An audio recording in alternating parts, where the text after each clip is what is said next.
Tonight, we wouldn't walk through palace gates to count the names of sultans or recite the intrigues of viziers.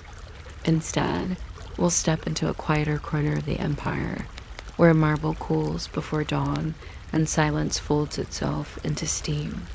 Here, the rhythm of life is measured not by drums or decrees, but by the sound of water poured into copper basins, and by the way, a single towel can signal the start of a day.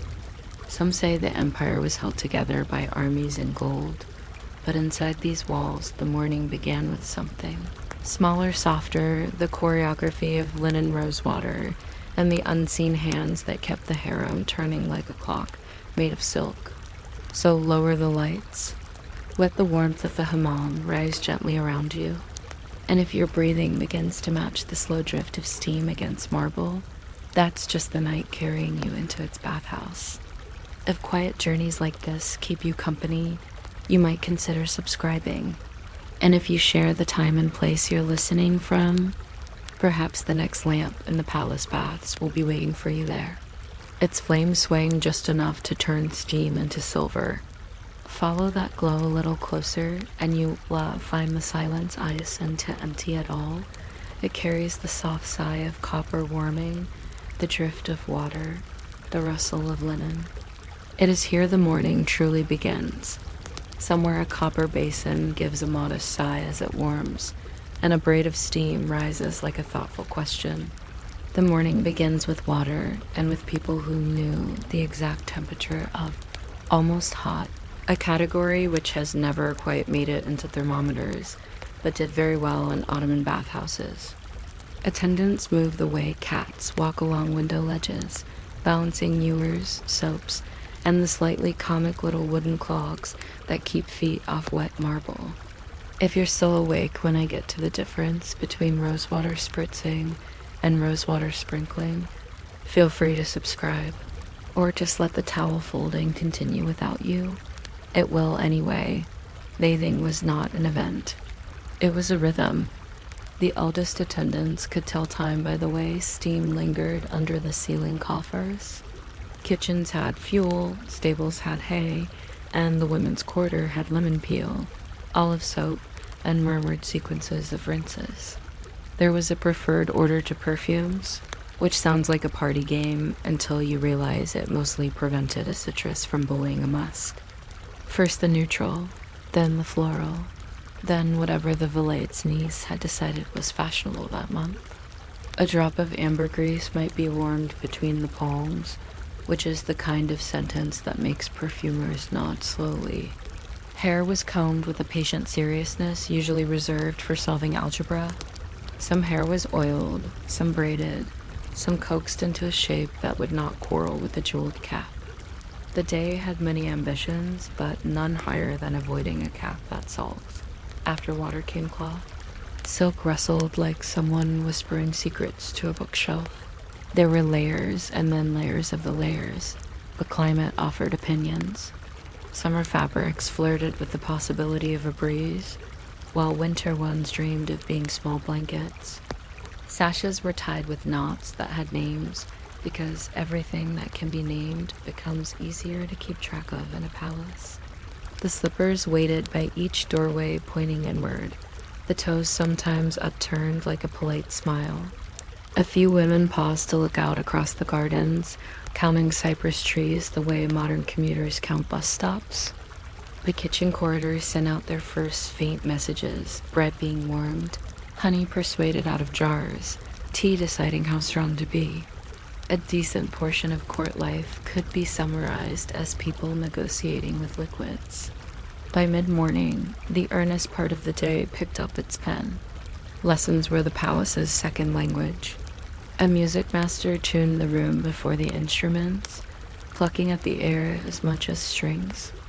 The oud sat on laps like a respectful cat. The ney flute taught breathing as a kind of punctuation. Concubines practiced scales and gestures in equal measure, because a misplaced glance could be louder than a drum. In poetry, they learned to hold metaphors the way one holds a cup of thick coffee, not too tight, not too long, with the awareness that some sweetness sits at the bottom. Etiquette was a constellation of tiny planets, the angle of a bow, the distance between hands, the maximum duration one could display appreciation for a story without accidentally proposing a friendship treaty. Teachers, many of them former students, corrected a wrist here, a vowel there. It was not stern. It was precise. The difference was small but sleepily important. There were also maps of memory. Everyone learned which corridors echoed and which didn't, which door screens scraped lightly and which sang. You were not simply taught to walk. You were taught to be heard exactly as much as you intended. The women practiced reading faces the way astrologers read skies, noting the weather of an eyebrow, the climate of a smile. A lesson might begin with a couplet in Persian and end with an explanation of where to place a tray, so the valid sultan would never need to adjust her elbow. People sometimes imagine palaces as engines of drama, but most of the work is maintenance. You can imagine a modern office where the true power is the person who knows the copier as modes. The harem's copier was propriety. Everyone learned how to refill it. Through another doorway, the day tilted toward duty. The valid sultan, the queen mother, was not always seen, but like gravity, she was always in effect. To serve her was to serve the idea of a smooth morning for the entire empire, translated into tea temperatures and letter ribbons. Messages passed inward and outward in a well-behaved stream. A list of gifts to acknowledge, 2 petitions to delay, 1 cousin to placate with candied quince. When the valid moved, the harem adjusted as gently as cushions. She chose tutors, evaluated small improvements to the baths, and, if we're honest, kept an unofficial scoreboard of who brought her information and who brought her problems. An attendant's finest art was to arrive with both, folded into each other like pastries. The women assigned to her inner circle performed the palace version of everything your most organized friend does. They kept a calendar that was more like music than like boxes. Feast days and name days, council days and days of respite, each with their own little rituals. Fabrics were sourced, embroideries inspected, a shawl's weave admired with the enthusiasm usually reserved for new puppies. The valet liked discreet efficiency. Anything that did not leak attention was admired. When she took tea, the cups had saucers that glowed with mother-of-pearl so dimly that even envy had to squint. People think rule is heavy. In practice, it is a good chair. Elsewhere in the complex, ambition padded about on silent feet. Competition for the Sultan's attention was a game played with rules, because rules make games survivable. There were gifts, the acceptable kind, which meant they were tasteful, traceable, and would not alarm an accountant. A book copied on smooth paper, a small caged bird that sang like a flute trying to remember a song, a chess set with squares of walnut and bone. The humor was gentle and observant, a poem about the way a fountain forgets it is stone. The story you told at a small dinner should neither outshine the Sultan nor ask him to appreciate physics. A woman might practice a melody that ended before it got interesting, which is exactly where power lives. Rivalries existed, of course, but in the soothing frequency of housekeeping. If a veil went missing, it usually reappeared exactly where it was obviously not. Alliances were made and maintained with trays of sweets halva, acquiring the diplomatic rank of an envoy. A good portion of political strategy looked like people being helpful. There was a rule of compliments, 1 public, 1 private, and 1 sent through the person's favorite attendant. You could fail any 2 and still be fine. Fail all 3, and even the eucalyptus leaves in the baths would know. Some listeners picture daggers behind sleeves. In truth, the sharpest objects were memories. The afternoon slouched into leisure the way cats slouch into sunbeams. The secrets of daily entertainment were not secret at all. They only looked small from far away. Dames lifted boredom up by its corners and shook it gently. There was backgammon where dice made the same noise every day and somehow still surprised people. There were boards with patterns that looked like mosaics and pieces that felt like river stones. The best players did not hurry, which is the only reliable way to win at anything. Gossip walked around in comfortable shoes, telling stories that had been carefully washed of anything that could stain. A tale might travel 3 rooms and return home only slightly improved. Storytelling nourished time. One woman would begin, another would embroider, a third would add a proverb involving a camel and a teacup, which always seemed both obvious and brand new. There were long jokes with short laughter. There were ghost stories in which every ghost behaved with great respect. Someone's aunt from Bursa became a legendary figure, an oracle of household wisdom, capable of predicting weather by the behavior of plum jam. People practiced the useful skill of nodding in a way that meant, please keep talking, because in a palace, attention is currency and also a blanket. Music arrived like a tide. In the early evening, the rooms filled with the agreeable problem of instruments tuning. The nay's breath was a narrow, wandering ribbon. The Khanan's strings were a small city. Dances could be playful or ceremonial. The important thing was the line of the wrist, the story traced by the fingers, the exact moment the dancer's eyes pretended to forget the audience and then remembered them. Sometimes performances were purely for the harem's own contentment. Sometimes they were opportunely placed where a certain pair of ears could not help but hear. A melody might be designed to stop just as the sultan approached a doorway, which is an old trick and will always work on people who enjoy entrances. Art doubled as a survival kit. A love song did not have to be about love. It could be about an apricot tree that refuses to hurry, or a river learning patience from its banks.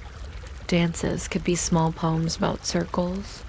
The women learned how to read applause the way sailors read wind. If praise came with a new tutor or a better room, that was politics wearing silk slippers. If it came with nothing but a smile, that was still furniture in the room of memory. In long institutions, the softest instruments always have the longest echo. The harem understood this the way a gardener understands shade. Evenings thinned, and behind that thinning lay the wider machinery of power and fate. Now and then, a concubine's life made a rare, informal turn. A child was born, and with him an altered orbit. The mother who bore a prince became more central by degrees so small you could measure them only with patience. The valet watched, thoughtful as a librarian, considering which rooms would need to be rearranged in a decade. The path from concubine to queen mother was not a staircase, but a long ramp, sloped gently, guarded by etiquette, padded by patience. When the time eventually came, the new valet inherited the great collection of tiny decisions. She did not seize a throne. She obtained several keys and a new set of responsibilities about where to put the cushions. Most lives did not tilt that way. Fate arrived in quieter clothes. Some women, after years of service, moved to other palaces, or to well-appointed houses by the Bosphorus, where afternoons learned to be slower. Dowries were arranged, companions became wives to distant governors. Friendships turned into letter-writing clubs that compared marmalade recipes across provinces. Exile existed, but often sounded like retirement with a larger garden. Silence, too, existed, the kind made on purpose, choosing to become a teacher to the younger women, trading ambition for craft. In a place designed to be immortal, longevity was a form of humor. I knew her when peppermint syrup was exciting, an elder might say, which never failed to delight the apprentices. The palace systems for endings were as careful as the systems for beginnings. Jewelry was inventoried with a size worth of ceremony. A woman's book's poetry copied in patient hands. Religious commentaries smoothed by thumbing were boxed with a gentle respect for marginal notes.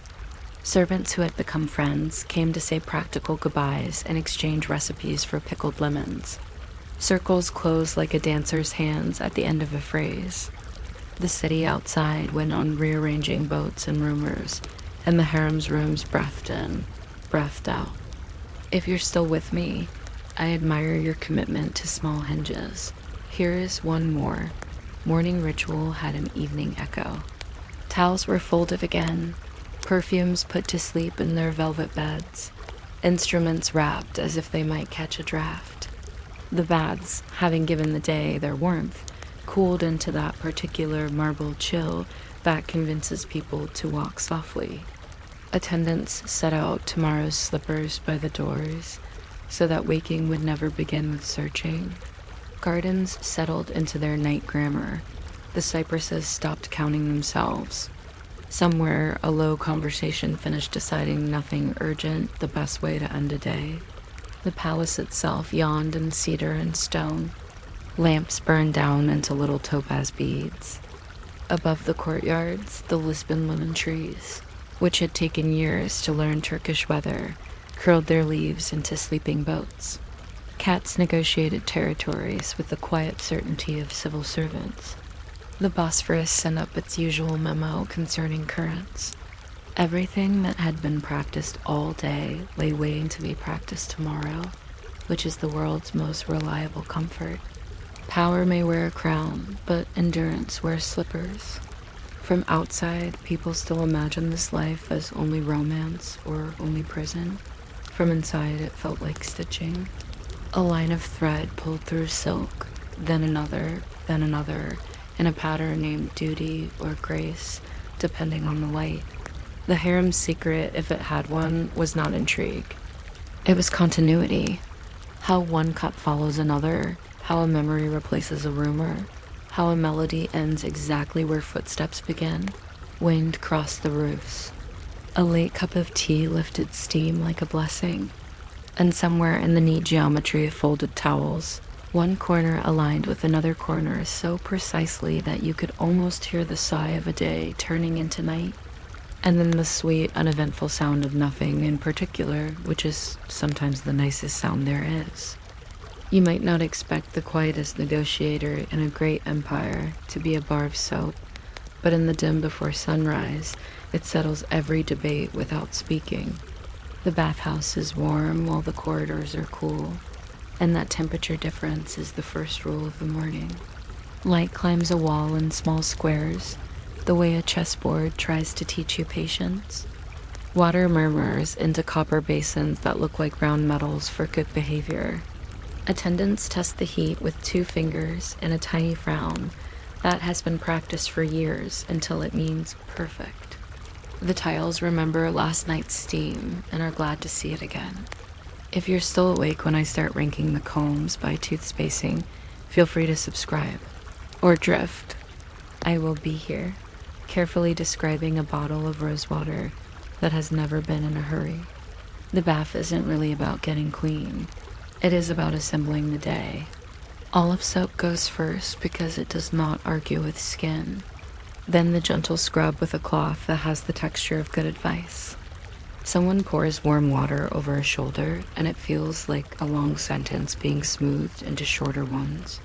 Hair is unbraided in tidy lanes, each lane like a quiet street after rain.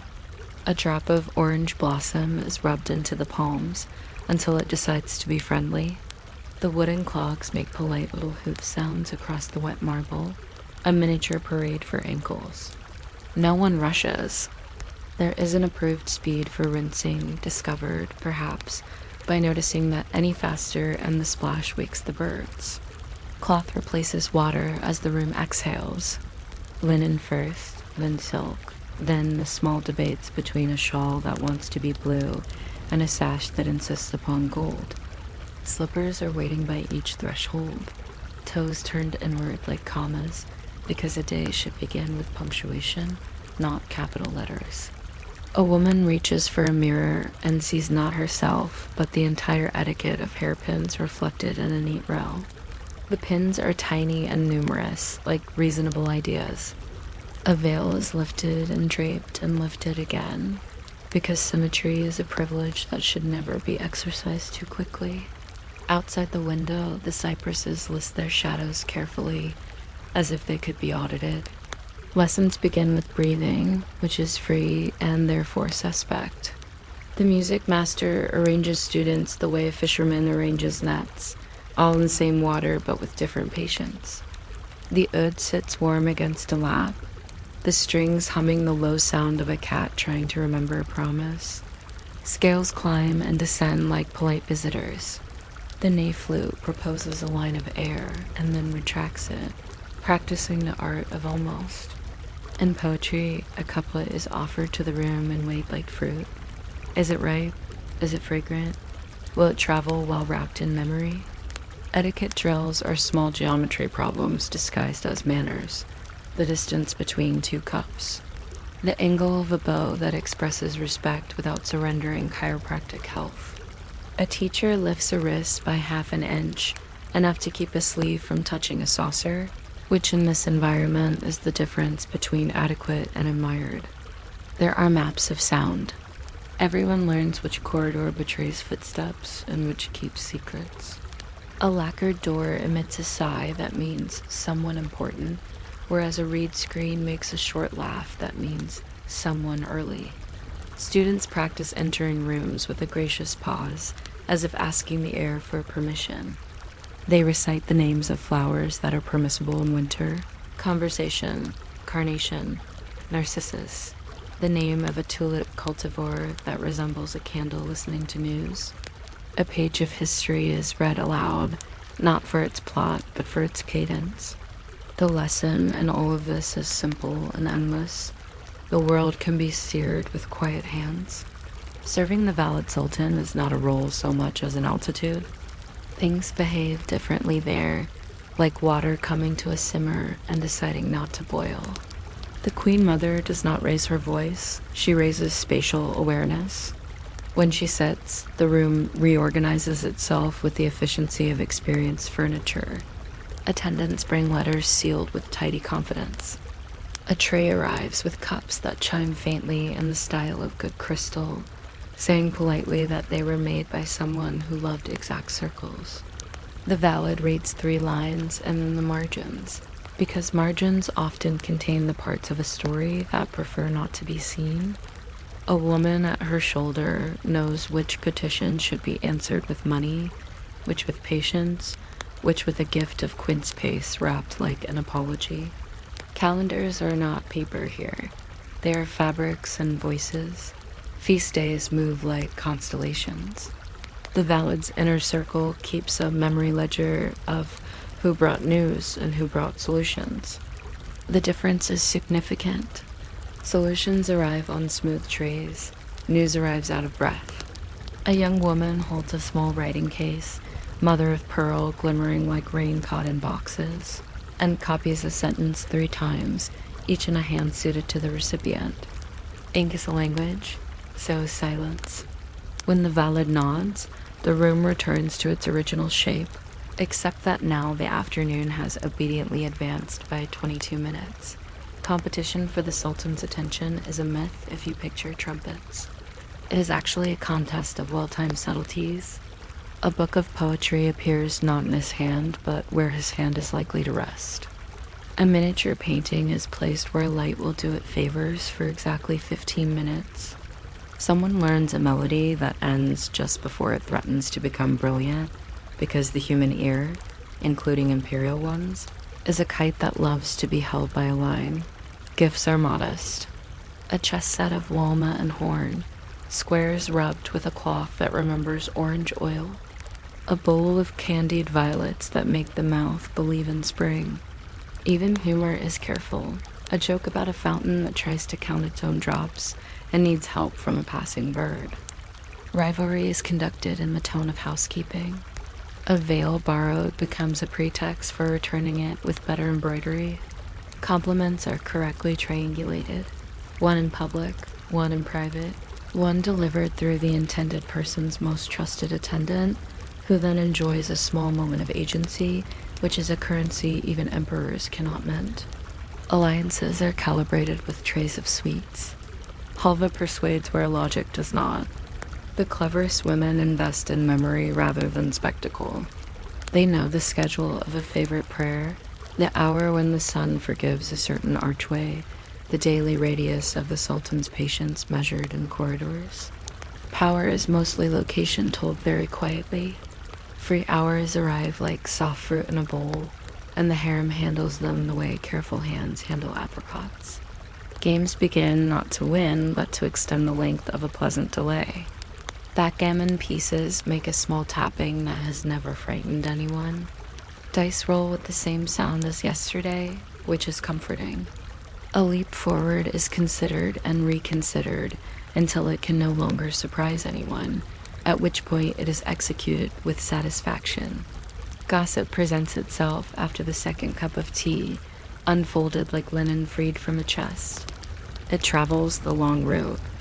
It loses adjectives the way travelers lose socks. By the time it returns, it is almost a proverb. Storytelling sustains metabolism. Begin with a grandmother who once negotiated with a rooster. Add a proverb about ladles and destiny. Pause for laughter that does not disturb the cat. The best narrators use their hands as small puppets of emphasis. A thumb becomes a pasha, an index finger a surprisingly eloquent broom. Tales of saints and scholars share room with tales about the time the samovar believed it was a drum. No one is trying to impress the walls. They are trying to encourage the afternoon toward evening without anyone noticing. There's an art to saying little and making it feel like enough. Music returns as daylight loses interest and precision. Instruments tune as if they are stretching after a nap. The cannon lays out its strings like a city map and then travels it, square by square. The nave floats a line of air over the courtyard, then brings it back, like a bird checked by an invisible thread. A dancer marks space with small crescents of wrist, a language of moons. The choreography is not so much steps as suggestions to the floor. Every performance is a letter placed where someone might find it. Sometimes the sultan is the intended reader. Sometimes the room is happy to read itself. Art here doubles as insurance. A woman's mastery of a poem might be the difference between a good room and a forgettable one. A certain song might remind an official of a promise to fix a draft near a window, which combined with a respectful note from the valet circle becomes a new piece of furniture placed out of the way of winter. The audience applauds in the precise quantity that keeps confidence from getting ideas. Praise is distributed like pepper, never like salt. Over time, the skilled accumulate a soft halo of favors made easy. The unsaid rule is tender and firm. Nothing showy stays. Now and then the palace tilts. A child is born and a woman's path lengthens into the deep interior of fate. The mother of a prince acquires an orbit that ignores stairs. She is watched kindly and carefully. Tutors appear, expenses redirect. The pattern of her mornings is rewoven with threads anyone can see if they choose to look closely. The valet glances from her armchair the way an astronomer glances at a new star and calculates without quite calculating. The path from concubine to queen mother is more slope than staircase, guarded by etiquette the way a garden is guarded by hedges. Elevation is slow on purpose, the way bread rises best in a draughtless room. Most lives follow gentler maps. Years of service bring a gradual widening of rooms. A woman becomes a tutor and discovers that instruction is a longer, quieter kind of influence. Another is married out to a reliable official with a view of the water and spends afternoons learning which wind insists on knocking at which shutter. Someone else accepts a house near a fountain that has been politely dripping since Selim. Exile exists in rumor more than in furniture.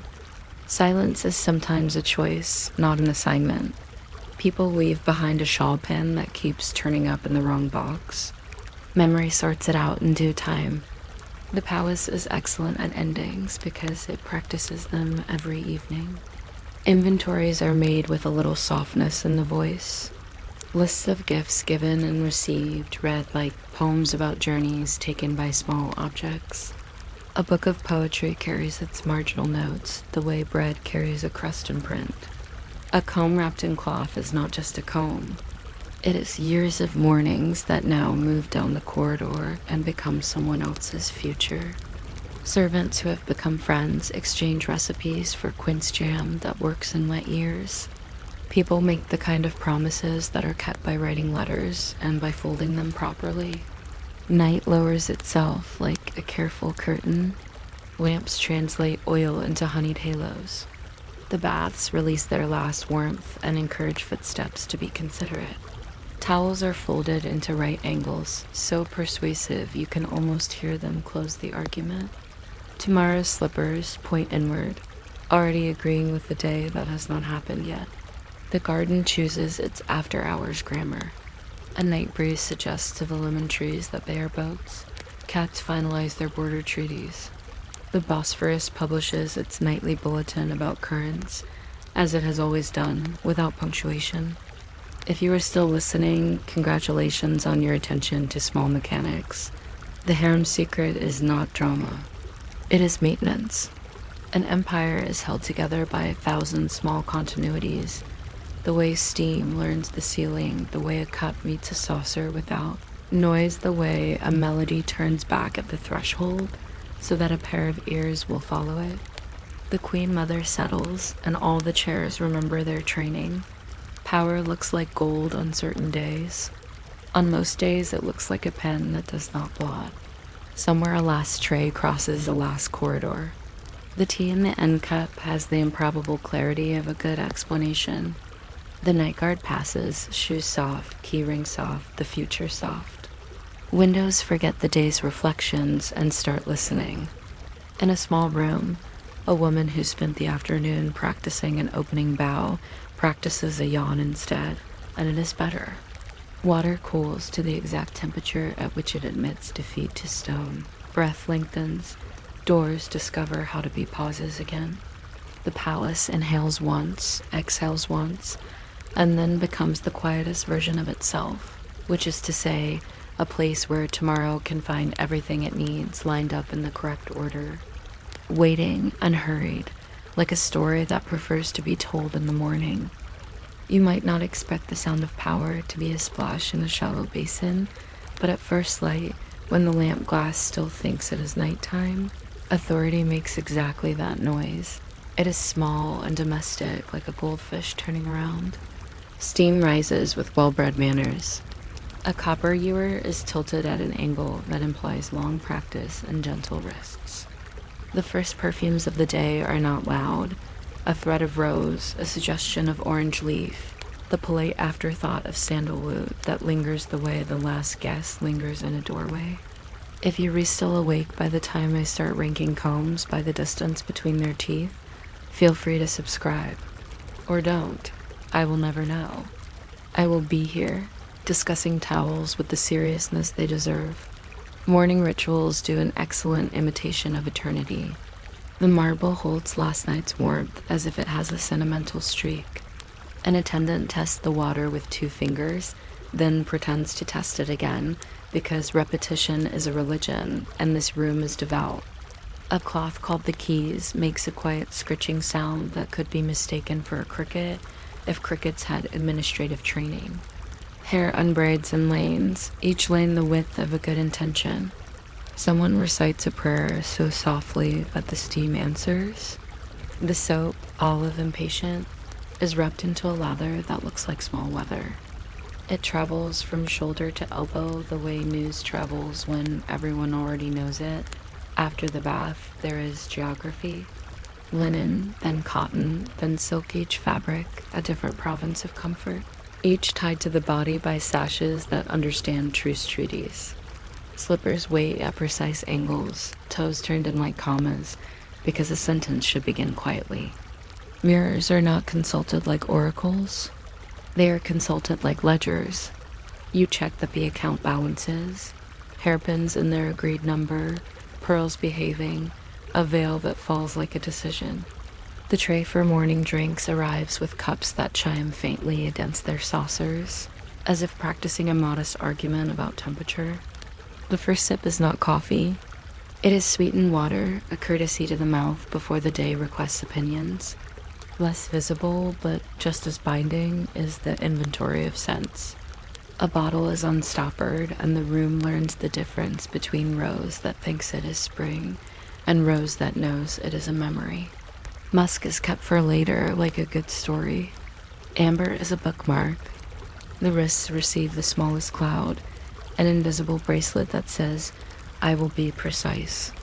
By the time the last shawl has chosen its color, the sun has climbed one tile higher on the wall, and the birds are ready to audit. Lessons start before anyone admits it. Etiquette is a staircase in which every step is half the height you expect. A teacher adjusts the angle of a bow by something less than a breath. A cup is lifted from its saucer and returned without a sound, and the silence is the grade. The art of sitting becomes an algebra problem with cushions for variables. A page of calligraphy is copied until the ink and the patience thicken together. The simplest sentence is practiced in 3 moods: greeting, gratitude, gentle refusal. No, but beautifully is a unit of measurement here. Music is mapped like a city of careful streets. The id rests against a lap as if it belongs there more than most things belong anywhere.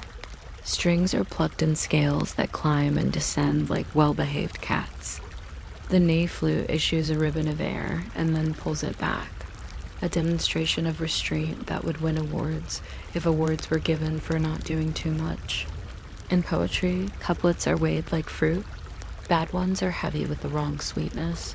Good ones balance their sugar with a squeeze of lemon.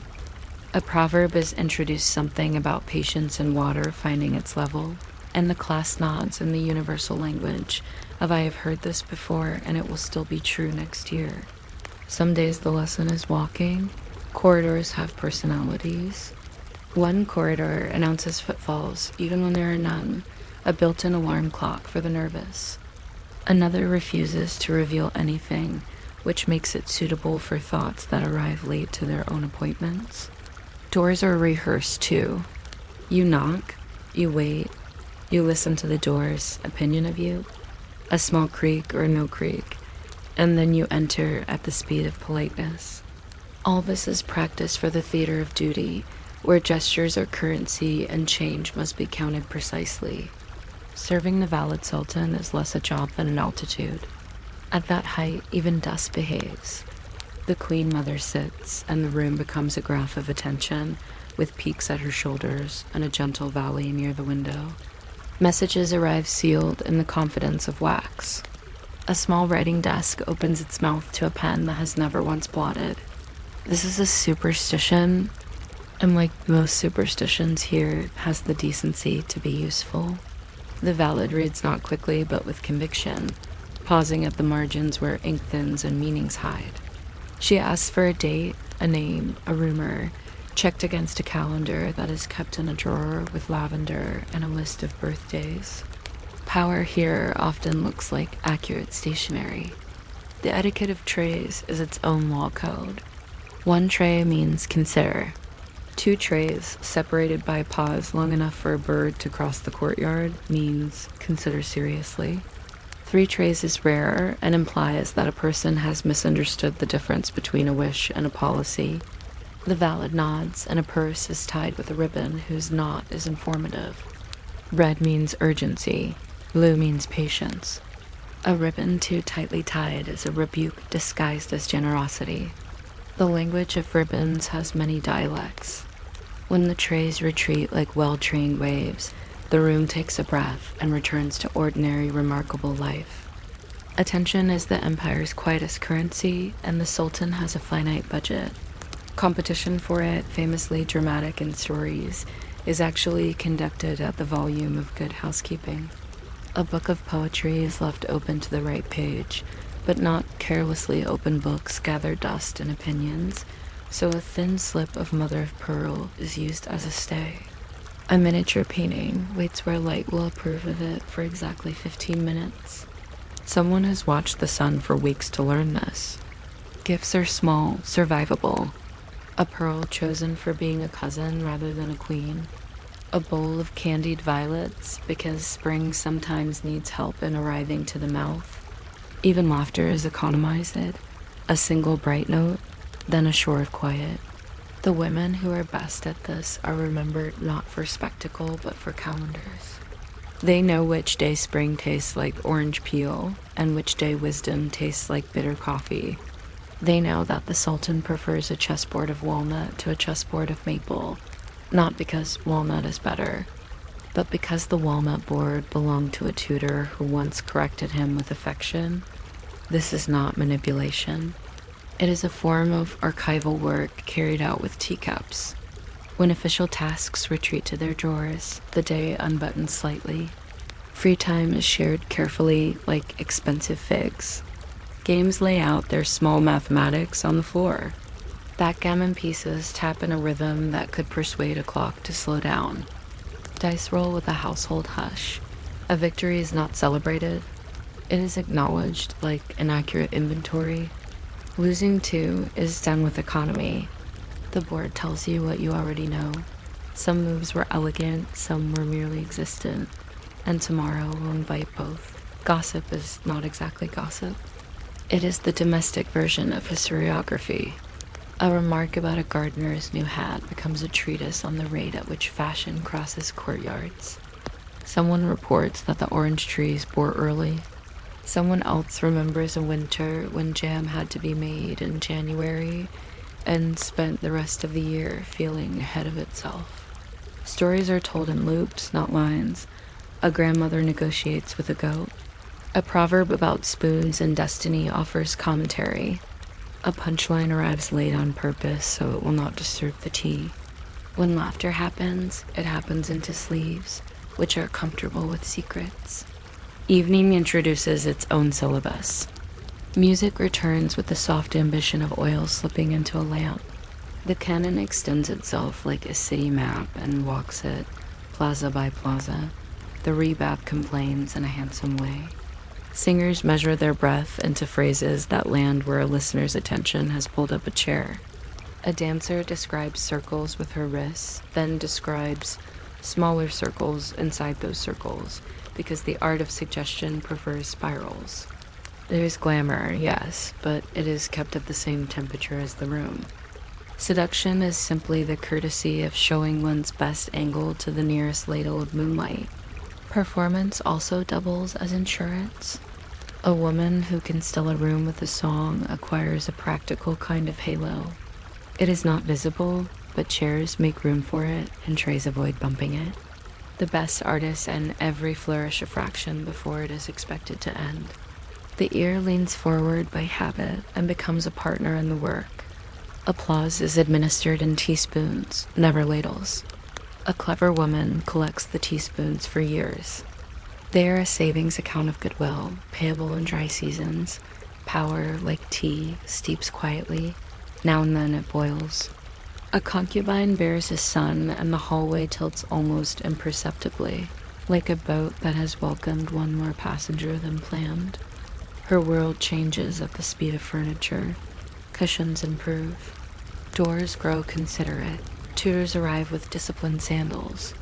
The valet watches the slope with the kind regard of a surveyor, measuring, not interfering, as a new orbit establishes itself. People speak of rank as if it were metal, but here it is cloth-draped, folded, occasionally let out at the seams.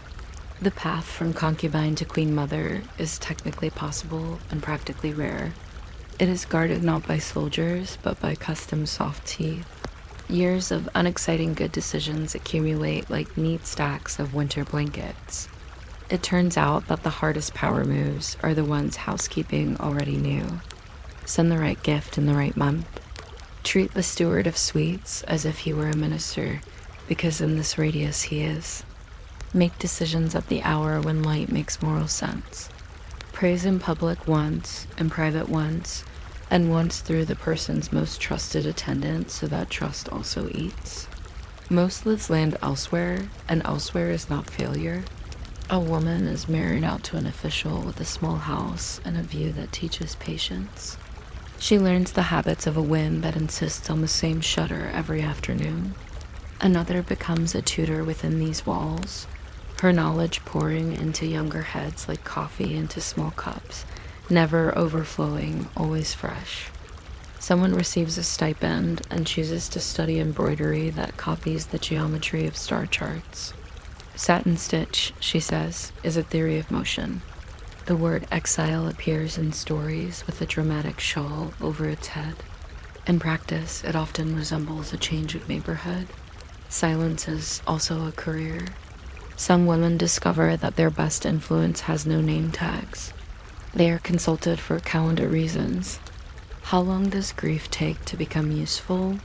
Which month forgives an error? What color of ribbon declines an invitation firmly, but in a way the sender will think later? Their counsel is the opposite of spectacle and therefore indestructible. In the records, they will be a line and a number.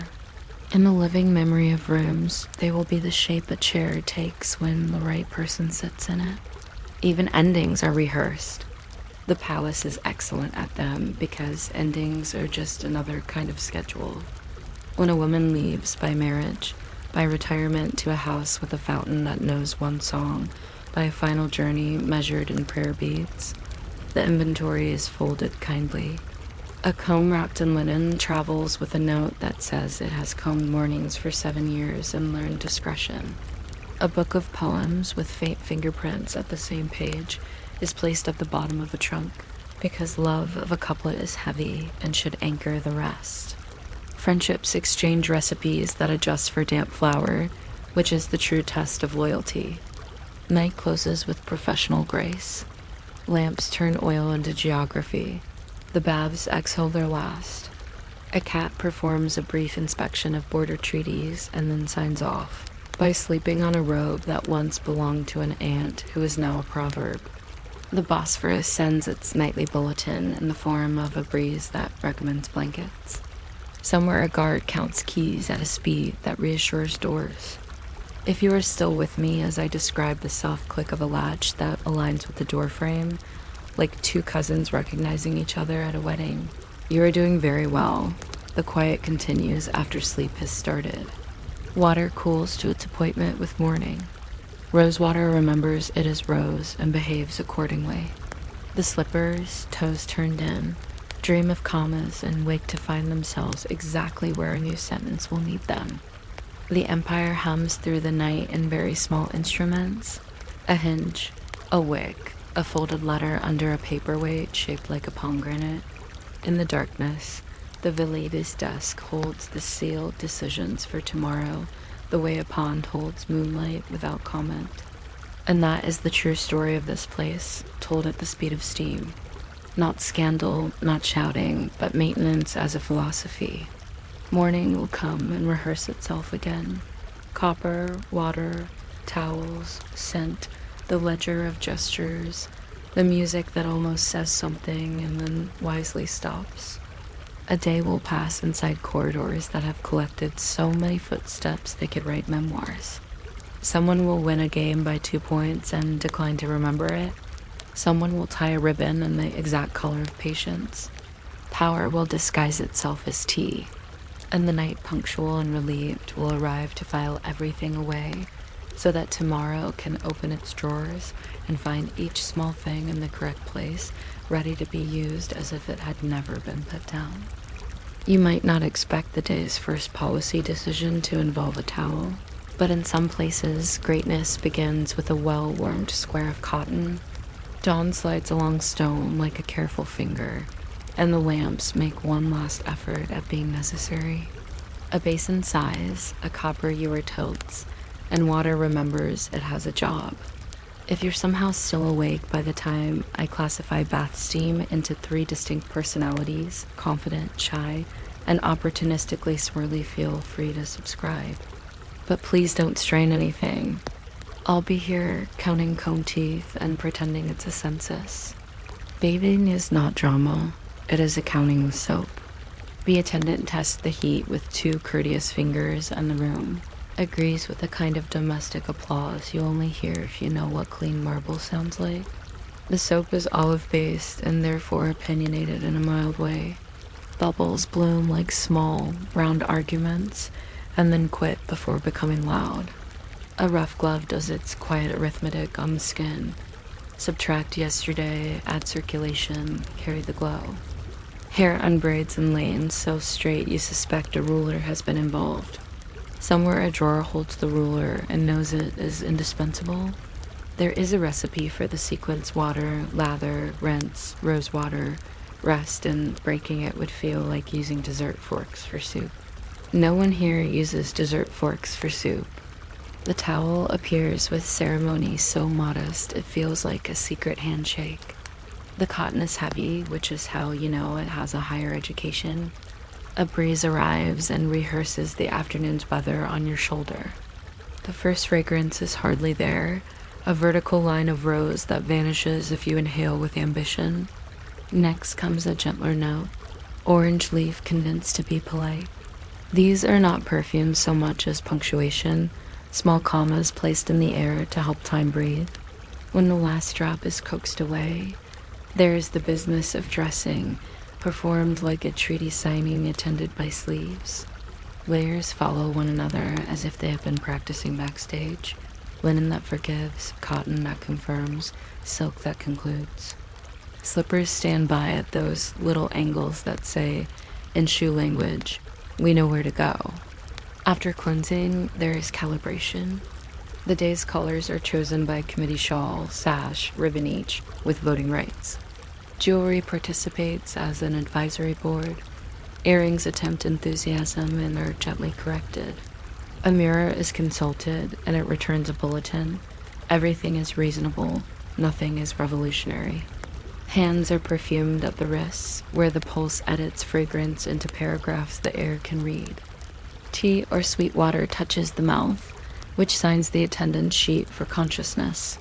The first hour passes with the deliberateness of a juror. Nothing is urgent, everything counts.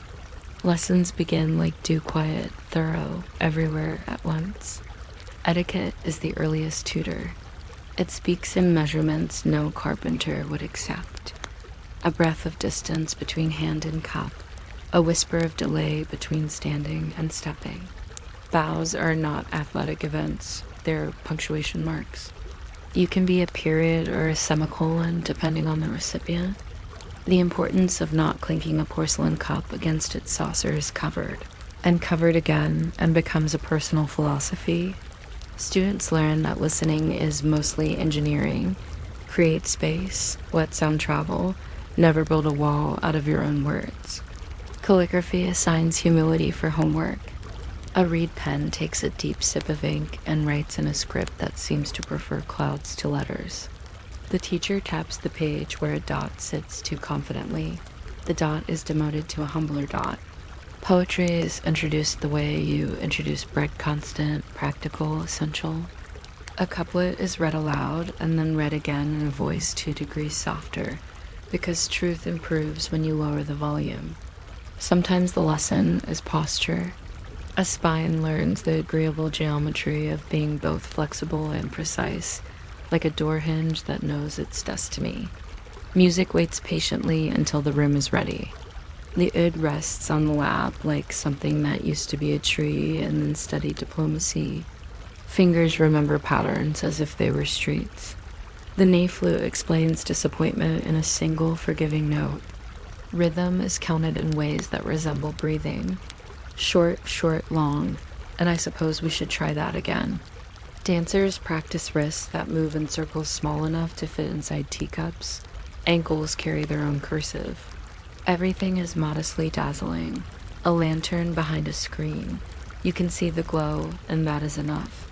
Service arrives not with trumpets, but with trays. The valid sultan, the mother who sits at the quiet apex of authority, organizes a day the way a bookkeeper organizes a year. Correspondence travels to her table, tied with strings that understand their responsibility. She reads at a precise pace, somewhere between strolling and surveying. A name is underlined gently. An amount of green is increased by the margin's width. The ribbon is retied in a color that communicates more than most paragraphs.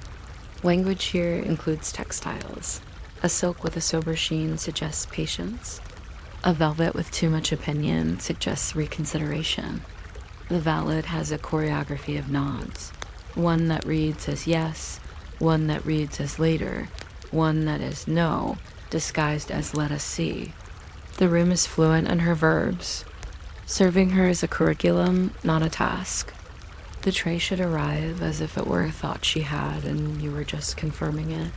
Shadows must not argue with the light. Cups of sherbet are rotated a quarter turn so their garnishes face destiny. Advice, when asked for, must possess the tidy confidence of a well-stacked shelf. Many people are persuasive. Very few are neat. She prefers the neat. Elsewhere in the palace, attention circulates like coins with portraits on them. The Sultan's time is finite and valuable in a way that invites arithmetic. Everyone practices gentle mathematics. A book left open to a tasteful verse at a strategically sunny angle. A small bowl of sugared almonds placed where a hand can meet it naturally, as if the almonds had arrived by their own good sense. Compliments spoken at a temperature slightly cooler than flattery. You might imagine jealousy hisses along the corridors. In fact, it folds napkins.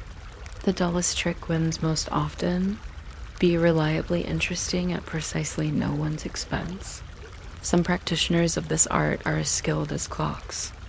They understand that the Sultan's patience improves in the late afternoon, and that chess is better with a walnut board than a maple board because walnut suggests gravity and maple suggests breakfast. They keep a list of dignified topics and another list of topics to be avoided unless a thunderstorm requests them. The lists are memorized, then politely forgotten, and recalled only at the rate of 2 items per conversation. Nothing here can be admired loudly. Even admiration has slippers on. Free hours arrive like small birds and must be approached the same way slowly, with respect for feathers. Games set themselves out on carpets that know more stories than the players do. Backgammon pieces tap in an unfussy cadence. Click, slide, click, an unthreatening prophecy. Mothers of pearl make every move look richer than it is. The dice are shaken with the delicacy of a secret that is almost ready to be public. A loss is repaid by tea. The board is cleared with institutional courtesy and put away so future afternoons will have something to anticipate. Conversation glides along rails laid by long familiarity. News wears bedroom slippers. It begins with the weather and ends with a proverb about shoe solace. A cousin's child displayed an unusual affection for cucumbers. This leads naturally to the observation that cucumbers do not obey the calendar, a trait also found in certain statesmen. Someone recalls the winter of the stubborn apricots, who refuse to ripen until the 3rd week of June. Laughter pours out, but is filtered through sleeves so it doesn't splash. You learn nothing scandalous and everything important. Who is kind when no one is counting? Which steward wraps sweets with paper that makes no sound? What year the garden's fountain learned to behave? Evening education is ungraded and therefore enjoyed. Music returns with the grace of a well-timed breeze. The canon is tuned.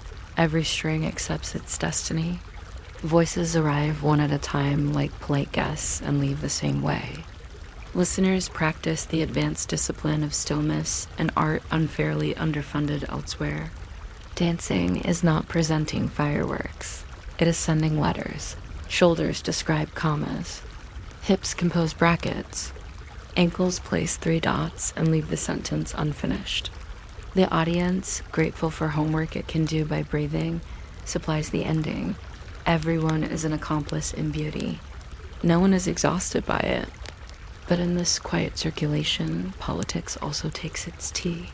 Sometimes a woman rises as slowly and as definitely as a column being built. A sun appears, and with him a new pattern of footsteps. Her rooms change temperature. Her opinions, formerly kept in drawers with cedar chips, are invited onto the table. There is no parade. Parades are for people who are leaving. Advancement here sounds like the second key turning smoothly in a log, the kind of sound you might miss unless you enjoy noticing hinges. She learns to read a budget the way a gardener reads a shrub. What needs pruning, what needs patience, where the wind is sulking. The valid watches, not rivalrous but numerate, to see whether this new orbit can be trusted to balance the others. It often can, sometimes not. The palace loves almost nothing more than a predictable equation. For most, another arithmetic unfolds. Marriage is arranged at a distance that equals opportunity divided by geography. A house is prepared. The windows are measured against seasons. The kitchen acquires a shelf that will eventually be both an archive and a confessional. She learns a city's public transit of courtesies, when to bring fruit, how many cups make a friendship, where the market hides its good figs.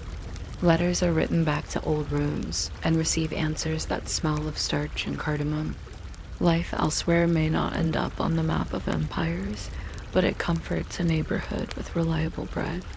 Others remain and become experts in continuity. They teach the next wave how to count the seconds between knock and entrance, how to hold a book so a page never bends its feelings, how to lower the voice so truth volunteers to come closer. They are rich in invisible authority, the power to calm the panic of a new arrival with the loan of a hairpin that has seen worse. They know which clerk requests perfect margins and which clerk likes a little poetry in the numbers. Their reward is that difficult kind of respect that sounds like silence but lasts longer than applause. Exile exists, but it is not always dramatic. The palace does not have the energy for constant melodrama. Sometimes exile is simply a reassignment to a garden where Lila insists on being consulted. A woman finds peace in making jam at a consistency that persuades even stern bread. Another studies embroidery so closely she can duplicate the sky's logic with a needle. When you look at the hem of her sleeve, you suspect she has spoken to constellations about their administrative difficulties and that they have thanked her. To outsiders, such endings may appear small. To the participants, they are mercies with good lighting. The rarest descent is to the office of Queen Mother itself. The steps are made of decisions so unexciting they become noble under pressure. She remembers the price of sesame 8 summers ago, and what that implied for the mood of bakers. She cultivated the loyalty of a physician by learning the names of common fevers and using them correctly. She has 3 ways to say no, one that leaves hope a chair, one that asks hope to walk in the garden until it calms down, and one that sends hope home with a pastry and the comforting lie that the pastry had to be used today. You do not arrive there by winning arguments. You arrive by absent-mindedly solving 50 problems while making sure the tea doesn't oversteep. Night returns in its house slippers. Lamps dim at the pace of agreeable bedtime stories. A cat patrols and files a report that concludes, as usual, all is well, even the crickets. A stack of letters goes to sleep under a paperweight shaped like a quince. In the baths, the last echoes pack their bags. Attendants count hairpins as if each pin were a tiny law. Somewhere a steward whispers to a ledger, and the ledger, charmed, balances itself. If you're still awake as we compliment the hinge that refuses to squeak, you're doing admirably. The hinge thanks you in its way by not squeaking. Outside, the Bosphorus writes long cursive lines against the shore, and then erases them before anyone can copy them into policy. Inside, the rooms breathe in squares and rectangles. The moon drapes itself like unallocated fabric.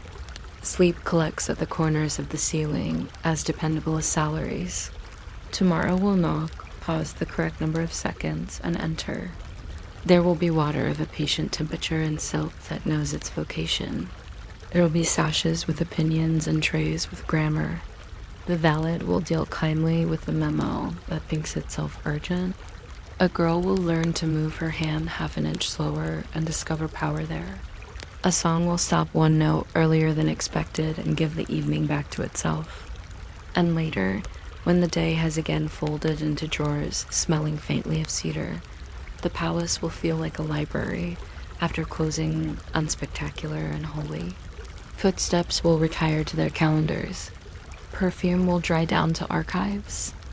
In darkness, authority will look like a sleeping cup. like a string that remembers the knot it will be asked to tie, like a towel hanging with the quiet assurance of a banner that has never needed a wind. This is how empires pass the night, not with declarations, but with an inventory that always adds up, and with soft, predictable dawn rehearsing its entrance just behind the latch. You might not expect the weight of a wooden comb to influence government, but here we are. In some rooms, power begins with teeth 90 of them.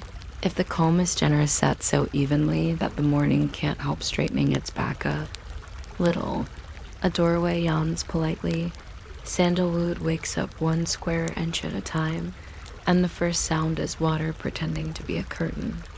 If you're somehow still awake by the time I start ranking incense burners by the enthusiasm of their smoke, feel wonderfully free to subscribe or don't, or think about it later when a cloud is shaped like a samovar. I'll still be here, respectfully miscounting the folds of a towel that has spent more years in service than most treaties. The bath does not rush, it convenes. Steam drafts the agenda, which mainly reads, soften, loosen, forgive. An attendant tilts the ewer and delivers water that has been trained to be generous without being boastful. Soap the color of ripe wheat does its quiet mathematics on skin subtracting yesterday, dividing stiffness by warmth, carrying the glow to the next line. The scrubbing glove performs tiny revolutions in the provinces of shoulder and calf, but the government of comfort remains stable. Hair uncoils like a map, slowly agreeing to be accurate. When the water finally retreats, it leaves behind a shoreline of goosebumps, which the towel, tactful as a seasoned envoy, resolves. Perfume arrives as a rumor you want to believe. A single drop of rose finds the wrist and shakes hands with a thumb. Shy bergamot, and the air writes a footnote that only the attentive will read. You can feel the hallway attentive. Silk considers the day with an expression that can only be achieved by fabric, alert yet sleepy. Layer follows layer in a parade where nothing is trying to lead. Linen that listens, cotton that remembers. Brocade that reflects light the way a good story reflects patience. Slippers wait with their little diplomatic angles. Some wear a chest of drawers, which has served more dawns than most poets. Approves of the sequence and loosens its hinges in a contented sigh. Breakfast takes attendance like a civil registry. Bread, flat and cooperative. Cheese, undecided but agreeable. Tea that understands time zones. A spoon rests at the correct angle, 45 degrees of confidence, because that is how spoons behave when the morning intends to be respectable. No one speaks loudly. Words here are like fresh mint, bruised only a little to release their usefulness. Across the courtyard, a fountain rehearses the latest version of itself, which is very similar to the last version, but somehow more professional. A cat performs its routine audit of the sunbeams and finds them solvent. You taste honey that has memorized the attitudes of flowers and think, not for the first time, that bees are unfairly good at their jobs. Etiquette class begins the way dawn begins by reminding you that straight lines are not a personal attack. The instructor's fan opens with an authority that does not require translation. Today's curriculum includes the geometry of a bow less than a hinge, more than a nod, and the art of letting a cup arrive before you seem to want it. There is training in the almost invisible steering of conversation, which must never be. Pulled like a donkey, it is coaxed like a boat through weeds. There's a whole unit on sleeves, those persuasive instruments. How to let them speak first at a doorway. How to allow a bracelet to glitter only after the thought has glittered. The instructor is a gentle tyrant about silence.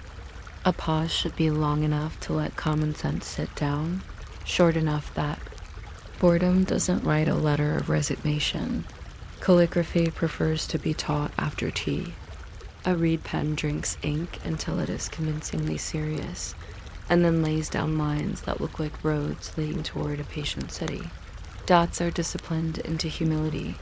Curves become citizens. Someone writes a proverb so cleanly it could be used. As a ruler, poetry follows with slippers on. Verses are recited 2 degrees quieter than you think possible. Meanings appear as if they've been hiding in the next room and have only now decided to join.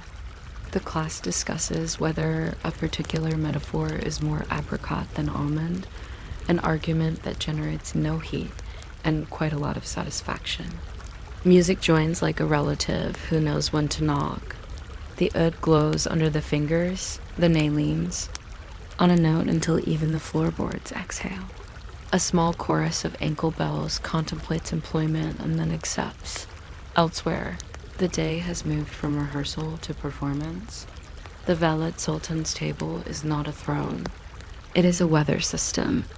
Papers arrive tied with ribbon, carefully chosen for how it explains the day. A sober blue ribbon means the petition will be heard, then filed. A cheerful green invites another tray of dates and a conversation at a later hour. Any ribbon tied badly will be remembered for months, not in anger, just in a tidy list titled Things to Make Better. The ballad reads like someone who rescued order from a burning warehouse.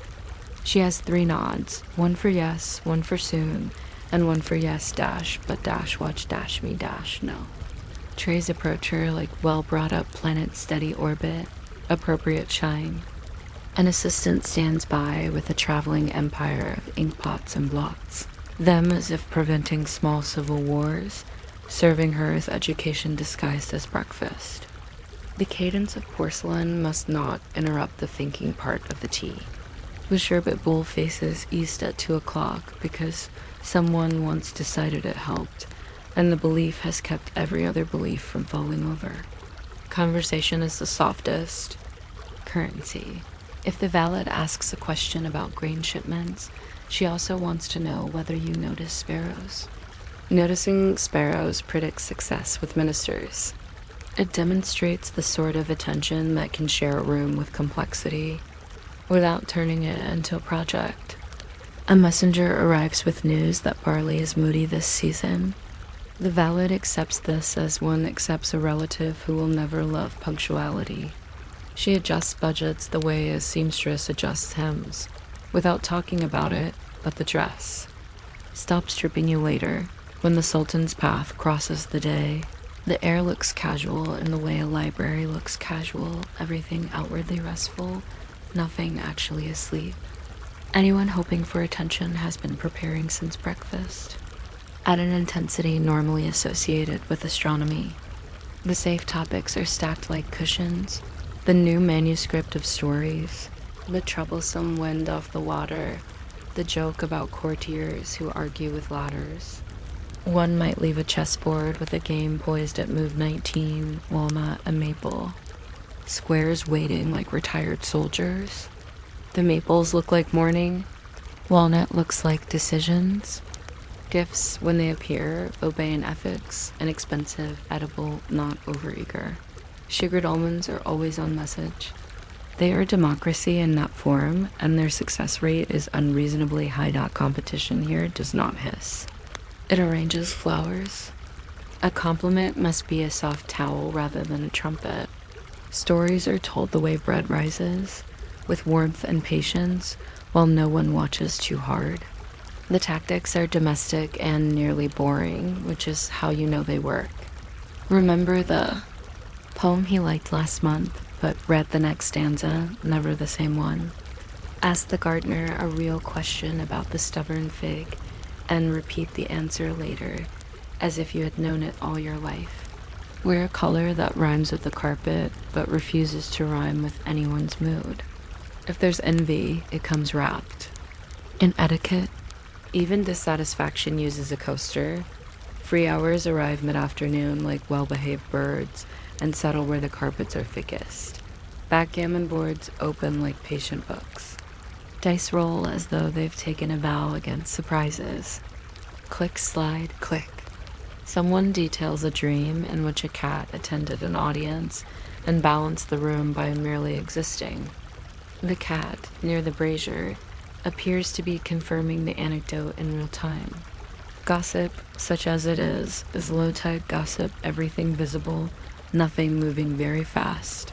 A cousin's embroidery has advanced to the stage where pomegranates look like they are considering politics. A steward has developed a new method of stacking bowls that might reduce noise by the decibel equivalent of a polite cough. These are the updates that matter in spaces designed to keep the world from mistaking friction for progress. Storytelling has a layout as precise as the bath. Opening scene, gentle turn, proverb, landing. Old tailies return with new pillows. The parrot who learned diplomacy. The merchant who mistook quiet for defeat and was unmistaken by winter. Once in a while, someone tells a ghost story courteous enough to bow when it enters. The audience practices the hard craft of listening. The room smells like figs reconsidering their options. No one applauds. It would feel like sneezing in a museum. Instead, there is that shared exhale people make when a sentence has placed every cushion exactly where it meant to dot evening is when the air remembers it has bones. Music tunes itself according to the patience of lamps. The Conan strings submit to arithmetic. The drum arrives last, not because it is proud, but because finality should keep people company, not surprise them. Dance has rules that make mathematics. Jealous. A wrist may describe a circle, but only the size of a teacup. Anything larger is a boast. Ankles draw parentheses. Shoulders refuse to resolve an argument and thus keep everyone friendly. A veil behaves like a sentence with 3 commas and an ellipsis. The language is fluent but half closed, the way an intelligent door keeps most of its opinions to itself. If there is seduction, it is conducted with the ethics of a library. Take what you need, return it in better order. Sometimes art has a double life and works for a living. A song can be a lettered introduction that never mentions itself. A dance can petition for a cousin's sister, for a kinder appointment, for a correction in a ledger that has been too literal. Nothing is explicit. Everything is legible to people trained to read in low light. The remarkable trick is that the same performance also soothes the room after it quietly changes it. You would think a palace would prefer spectacle. You would be mistaken. It prefers competence dressed as delight, the rare promotion from concubine. To the woman who decides is not a staircase. It is a long corridor with narrow windows. It happens in grains and inches. It happens by remembering who eats apricots and who pretends to. By keeping a ledger that includes money and mischief in separate columns. By knowing which tray of sweets the kaffuda will accept from the right and from the left, and why the difference pays for 3 roofs in winter. Later, a child is born, and then, like the moon setting a clock by its own patience, the mother becomes an axis.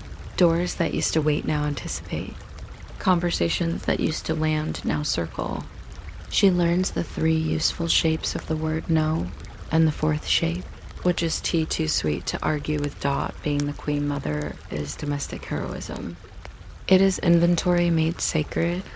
She keeps price lists of sesame by season and the names of honest sail makers. She has opinions about lamps that could guide ships.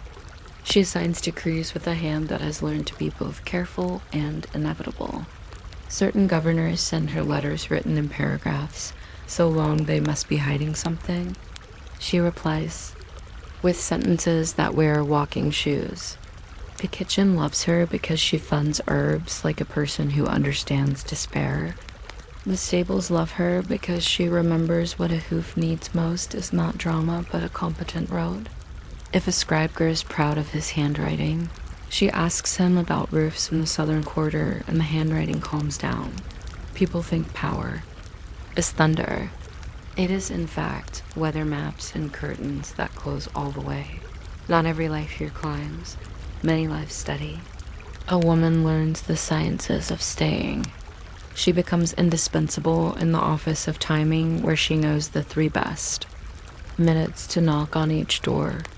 She becomes archivist of harmony, collector of small fixable mistakes, a ribbon the wrong color, A spoon with insufficient confidence, a carpet corner that has planned rebellion.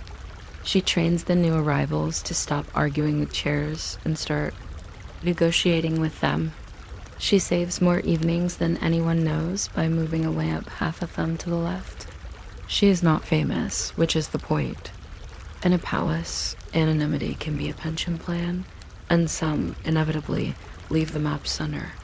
Exile sounds dramatic until you watch it happen like a season.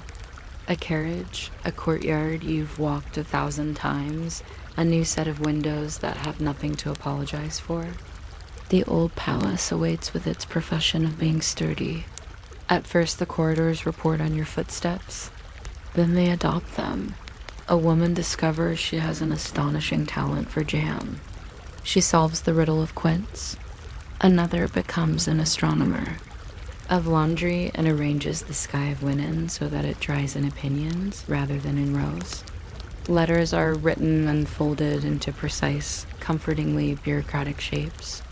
Answer comes back with the smell of rose and starch, asking about the health of the apricot tree and reminding you that the cat has promoted itself and is doing well. Silence is not absence. It is a new department.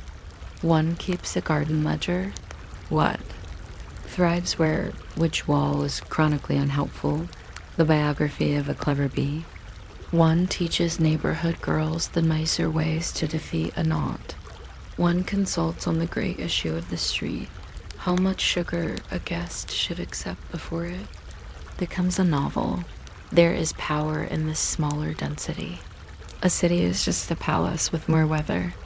The women who remain at the center write to the ones who left, and the letters are full of jokes too polite to be anything but love. Your recipe for cucumber pickles has made peace in 3 kitchens. The fountain finally learned its lesson.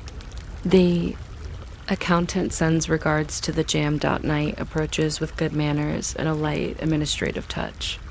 Ramps stem one after another with the courtesy of a row of bowing librarians. The corridors count themselves and arrive at the correct total. Somewhere a steward murmurs to a ledger, and because the ledger is made of paper that respects murmurs, it balances. Curtains agree to be moons for 1 hour. On the terrace, a small breeze files its report on the Bosphorus. All in order, minor waves, no uprisings. The last melody of the evening fades like a decree rescinded for being too proud of itself. If you are still awake, you can hear the softest politics, a latch deciding not to squeak, a hinge remembering its training, a cat rearranging the sentence of its nap. Tomorrow will dress itself in nearly the same sequence and still feel new. That is what competence does for a day. The morning's comb will be waiting with its 90 opinions. The bath will make its case for forgiveness. The valid will redesign 3 problems with a teaspoon.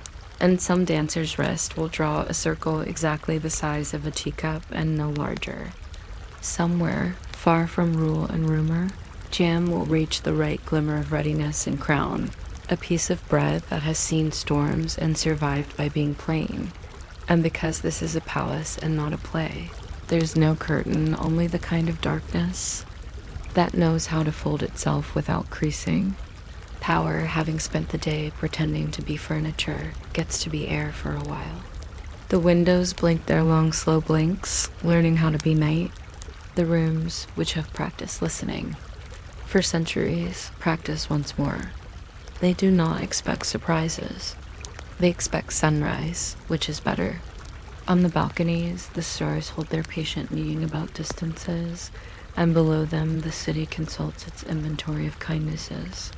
The last servant to pass blows out the last lamp and leaves behind the comfortable conspiracy of silence. If sleep has not visited yet, it is certainly on the stairs, bringing with it the soft bureaucracy of dreams, already numbered, already stamped, already approved. You might not expect the angle of a spoon to matter in an empire, but it does, and it is almost always 45 degrees from the saucer. Give or take the width of a sesame seed.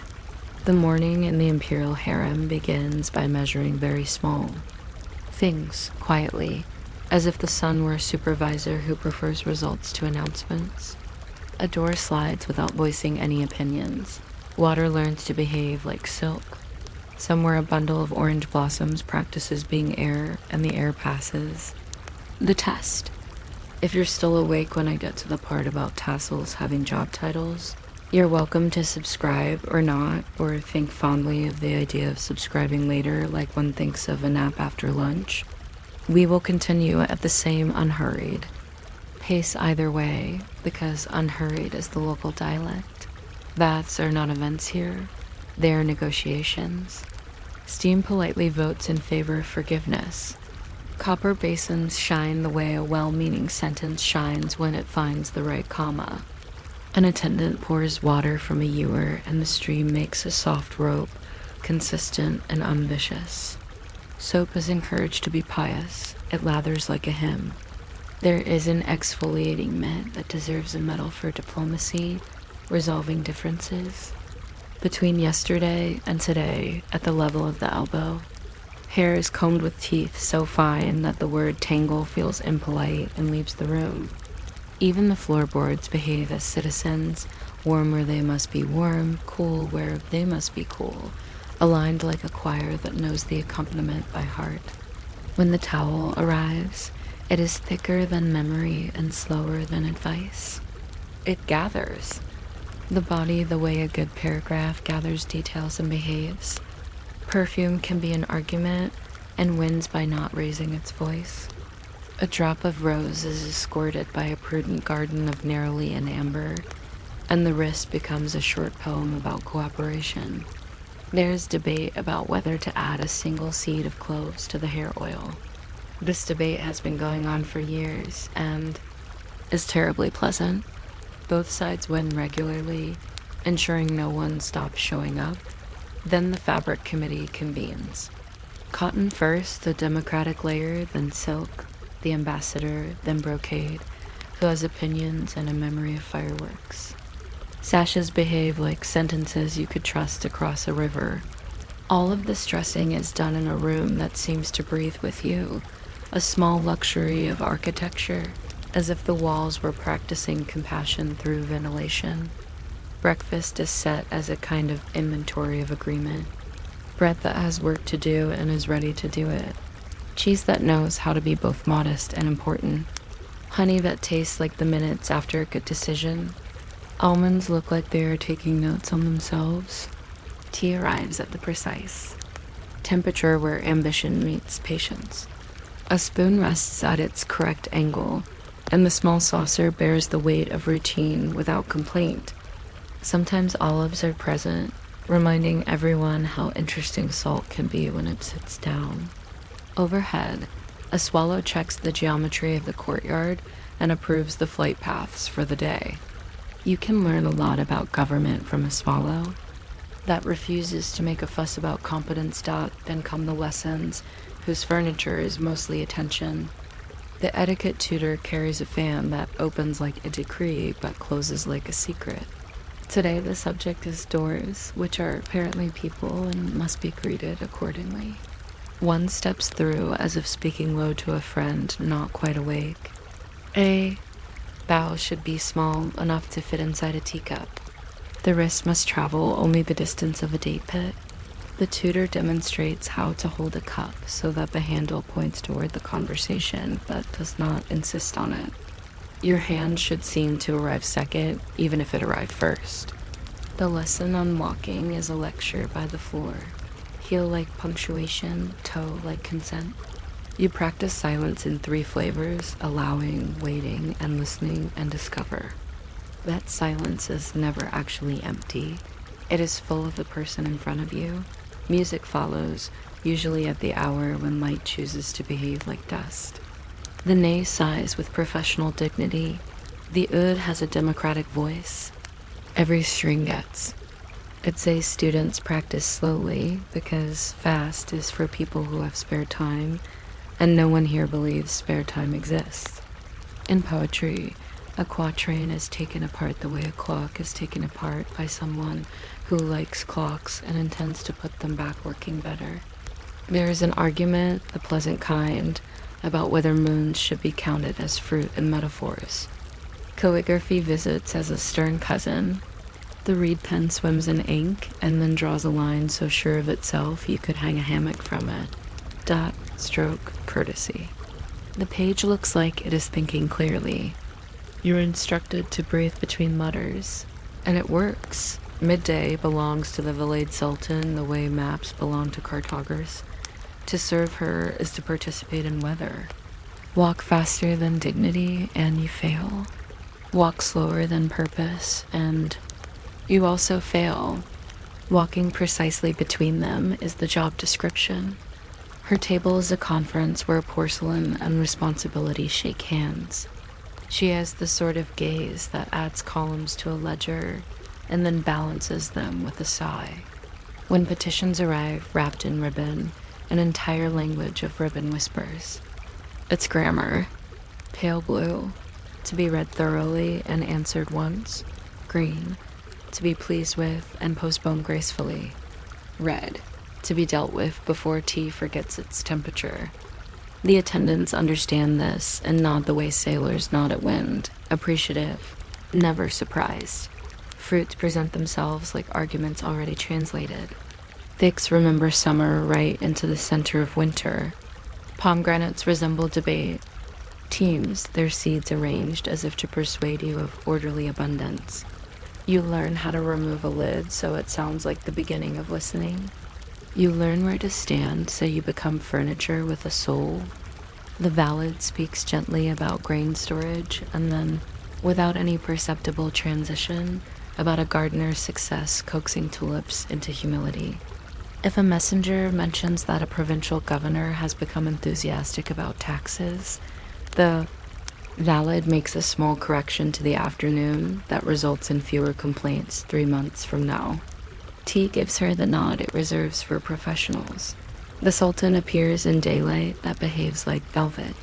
He does not command the air. The air appoints him. Those who hope to be noticed have been rehearsing their invisibility all morning. Conversation topics are polished like handles, agreeable to grip, unlikely to rust. A chessboard is left with a position whose next move refuses to be obvious. It is a message that you can think without making anyone wait. A short poem is moved into the path like a courteous obstacle. Gifts travel in the quiet vocabulary of good manners. Candied almonds, a pouch of saffron that smells like distant patience, a small inlaid box that can hold either secrets or thread. Flattery is illegal. Observation is permitted. The lemon trees have conspired with the afternoon, someone says, and it is somehow exactly the right amount of churned out competition in this place wears slippers. It is the art of letting someone else's light fall in love with you without asking. People remember preferences the way experienced sailors remember the human shape of currents. One remembers the Sultan laughed last month at a proverb about clumsy roosters and produces. Today it's cousin about stubborn geese. Another has learned that a lament on the oud works better on windy days than still ones. Steps are planned correlated to carpet patterns. No one admits this, but it's true because the geometry of moving through a room can say, I am here or I know how to be here, and those are not the same sentence. The smallest failure might be a tassel arriving 2 inches early. The smallest victory might be a glass of sherbet that understands its color. When official hours relax, leisure unpacks its board games and shuffles into the cushions. That gammon is the Empire's way of admitting dice are interesting. Checkers are for days when people want squares to mean things. Conversation spreads out like embroidery on a rainy afternoon. Gossip is properly undercooked. No one enjoys it raw. You hear about a steward who invented a method to carry 3 trays at once without sounding like a cavalry. You hear that a dove has fallen in love with a particular windowsill and now holds office hours there. You hear about a cook who persuaded eggplant to forgive people. The room treats each small story like a bead added to a long thread that no one expects to finish. Storytelling times are arranged by pillows rather than clocks. Someone begins with the phrase all rooms respect, the one that tells every listener their work now is simply to exist. Tailies acquire the grain of benches, polished by being used, the gin that was allergic to onions, the clever widow who purchased a river by buying every bucket, the apprentice who learned how to listen to stairs. No one tries to frighten anyone. This is not a profession for adrenaline. A proverb is reupholstered with humor and sits more comfortably afterward. The older women add the footnotes the story forgot, which are always the most reliable parts. Music returns in the evening like a friend who has brought just enough seriousness for everyone. The canon studies itself with both hands until its lines of sound lie down parallel like plowed fields. The drum chooses restraint and therefore acquires authority.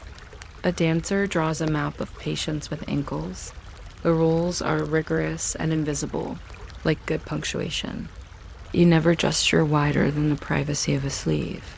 Your eyes remember to recommend mystery without comically insisting. Honor it.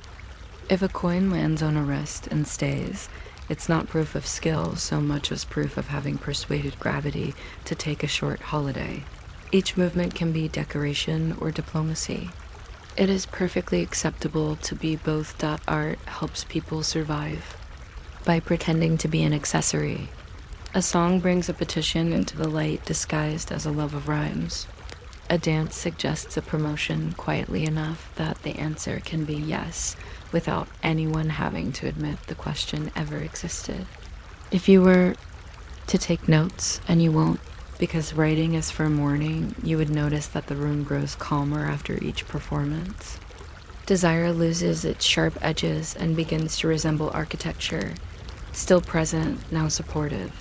This is the secret trait of the evening.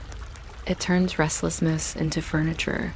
From time to time, a life climbs a staircase that seems not to be there. What the stories call from concubine to queen mother is not a leap. It's the accumulation of almost nothing until it weighs like a crown. She remembers who drinks thick coffee and who pretends to, which regional accent means the courier rode at night, which lamp is honest, which mirror is vain. She writes lists that look like poetry but are actually maintenance schedules for harmony. She borrows caution from old trees and patience from the moon and balances the palace the way a baker balances a tray with bread. Hand steady, eyes elsewhere. Years pass doing exactly that, and then power quietly admits she has been doing the job for longer than the name. Of course, there is administration. Power has shelves. She learns the budget like a psalm and cannot, afterwards, hear a stack of plates without hearing arithmetic. She knows that if apricots are expensive, roof tiles will be cheap. Economies have moods and must be humored. She chooses which architects to trust by inspecting their broom closets. Her signature is legible but does not preen. Ink that preens leads to folly.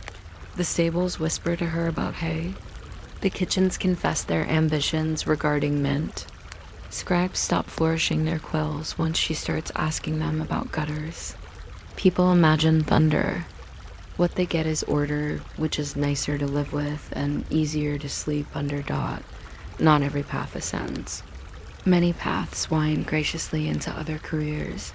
Ant, genius of preserves, captain of quiet. The old palace receives those who are finished with, being watched, and would prefer to do the watching. Exiles, such as it is, resembles a long Saturday in a building that takes care of itself. The women set about organizing vegetables into confidence. Cucumbers learned they were meant for pickles all along. A former favorite becomes the mayor of a courtyard and governs 3 cats, 2 apricot trees, and a helpful breeze. Someone starts. A library of buttons sorted by how they behave. Someone else writes proverbs that sound canonical after 3 readings.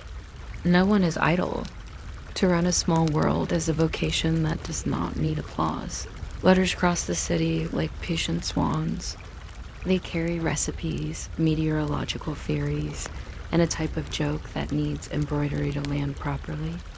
Your terrace accumulates moonlight as if charging a lantern, one writes. Another reports that the fountain has finally learned to be a fountain and not a manifesto. Packages arrive with soap that remembers jasmine, with jam that has solved. The mystery of quince, with a shawl that can repair an hour. The replies are punctual without being stiff. The handwriting of friendship is always better after dinner. Night gathers, and the harem practices the ancient craft of falling quiet. Lamps diminish themselves in sequence, a runway guiding sleep in for a safe landing. Corridors recount their tiles and arrive at satisfying totals. Outside, the water makes a speech about continuity and is applauded by the shore. The last tray returns to the kitchen lighter and wiser. The cook composes small symphonies of steam that only he hears. A scribe puts his pen to bed the way a mother puts a child to bed, with a promise disguised as a ritual. Doors remember to forgive hinges. Hinge door, night, the empire of three words. You can feel how the palace exerts gravity, not by pulling down, but by keeping. It keeps people, routines, rumors, and fragrances together in the same paragraph. Sleep notices and arrives as a bureaucrat of kindness with a stamp that says approved. The cats have finished patrolling. Their tails file reports. The cypresses balance the dark on their shoulders and do not complain. Somewhere an attendant counts the teacups with such consideration that each cup believes in itself again. In another room, a dancer massages her ankles and thanks arithmetic for the cooperation. The valet closes her book at the page where solutions are likely to happen in the morning, which is all pages if you believe in mornings.tomorrow will conduct the same index of small excellences. There will be a bath that persuades time to reconsider its speed. A lesson in courtesy that pretends to be about sleeves but is really about mercy, an audience with tea, a competition made of glances, games that keep minds from resting, music that listens back, and the steady weather of power draped over furniture like a shawl that knows every shoulder in the room. Somewhere apricot jam will negotiate successfully with toast, a kettle will achieve the sound that means yes, and a spoon will settle once more its 45-degree opinion.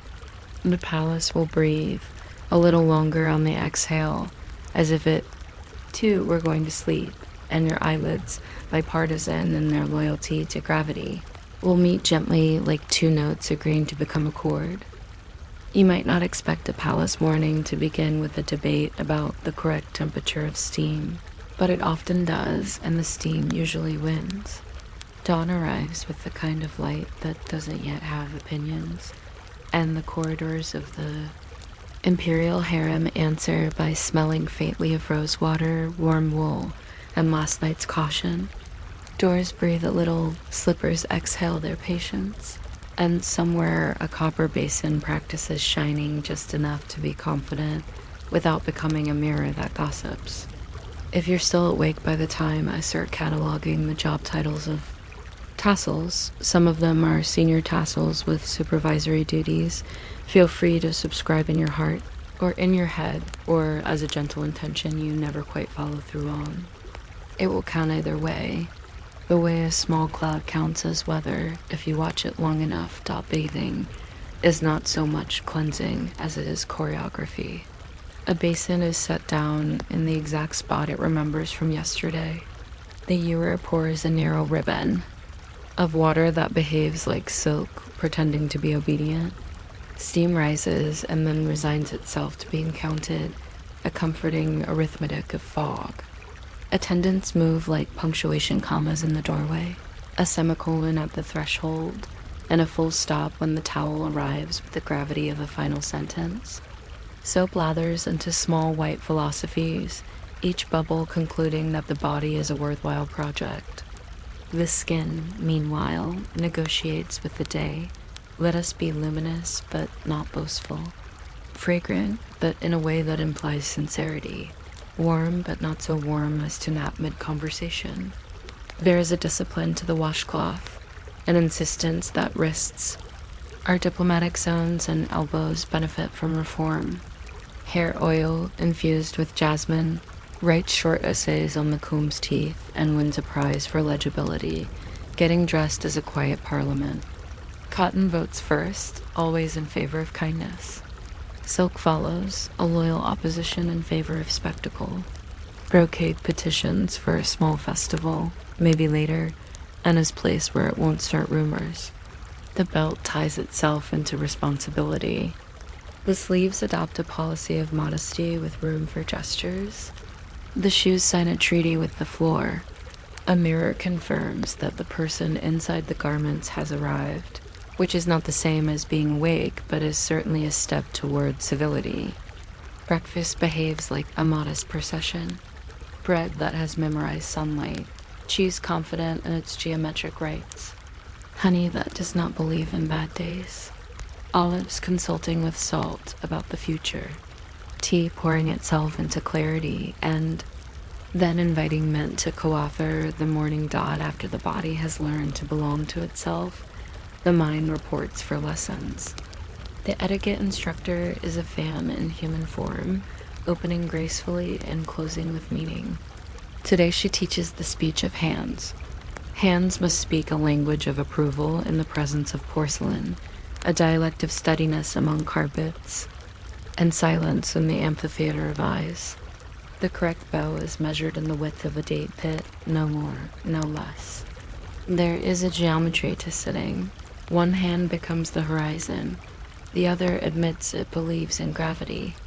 The teacher demonstrates how to listen without capturing the conversation, like holding a bird gently enough that it might choose to stay. You practice the greeting used for doors and discover that doors are more forgiving when properly addressed. A door that has been saluted correctly almost always opens into a better day. Dot music arrives with the same authority as weather. Venez sighs its precise lunged sigh. The oud calculates affection. The canon arranges straight lines you can lie down on. The music tutor, who looks like a library gave up pretending to be finite, gives assignments, a scale to soothe an anxious tray, a modulation to reassure a nervous afternoon. Students learn a useful fact. A melody that pauses before the sweet note is not indecisive, it is polite. Poetry follows, not as decoration, but as a tool for reframing hours. A couplet is lifted like a cushion and placed under a tired thought. Metaphors are issued the way apricots are rationed honestly. You are asked to write 2 lines comparing moonlight to bookkeeping, and it works disturbingly well. Calligraphy arrives, which is mathematics in ink, and your reed pen discovers that a letter drawn with less force actually travels farther. The way a whisper often crosses a room more reliably than a shout dot by late morning the palace's second. Sun rises, the Velvet Sultan, whose power is arranged like furniture, nothing noisy, everything load-bearing. Serving her is an internship in gravity. You walk neither quickly nor slowly, but at the speed of respect. A tray is carried like a sentence with balanced clauses. The spoon faces east because it always has. Porcelain speaks in the polite clink of consensus. Ribbons around petitions are a color-coded constitution. Pale blue means answer soon, but with wisdom. Green whispers, encourage. Red is the emergency that never raises its voice. The valet surveys the day the way a farmer surveys rainfall. She notices the apricots are ambitious this year and declares the city will suffer no arguments with jam.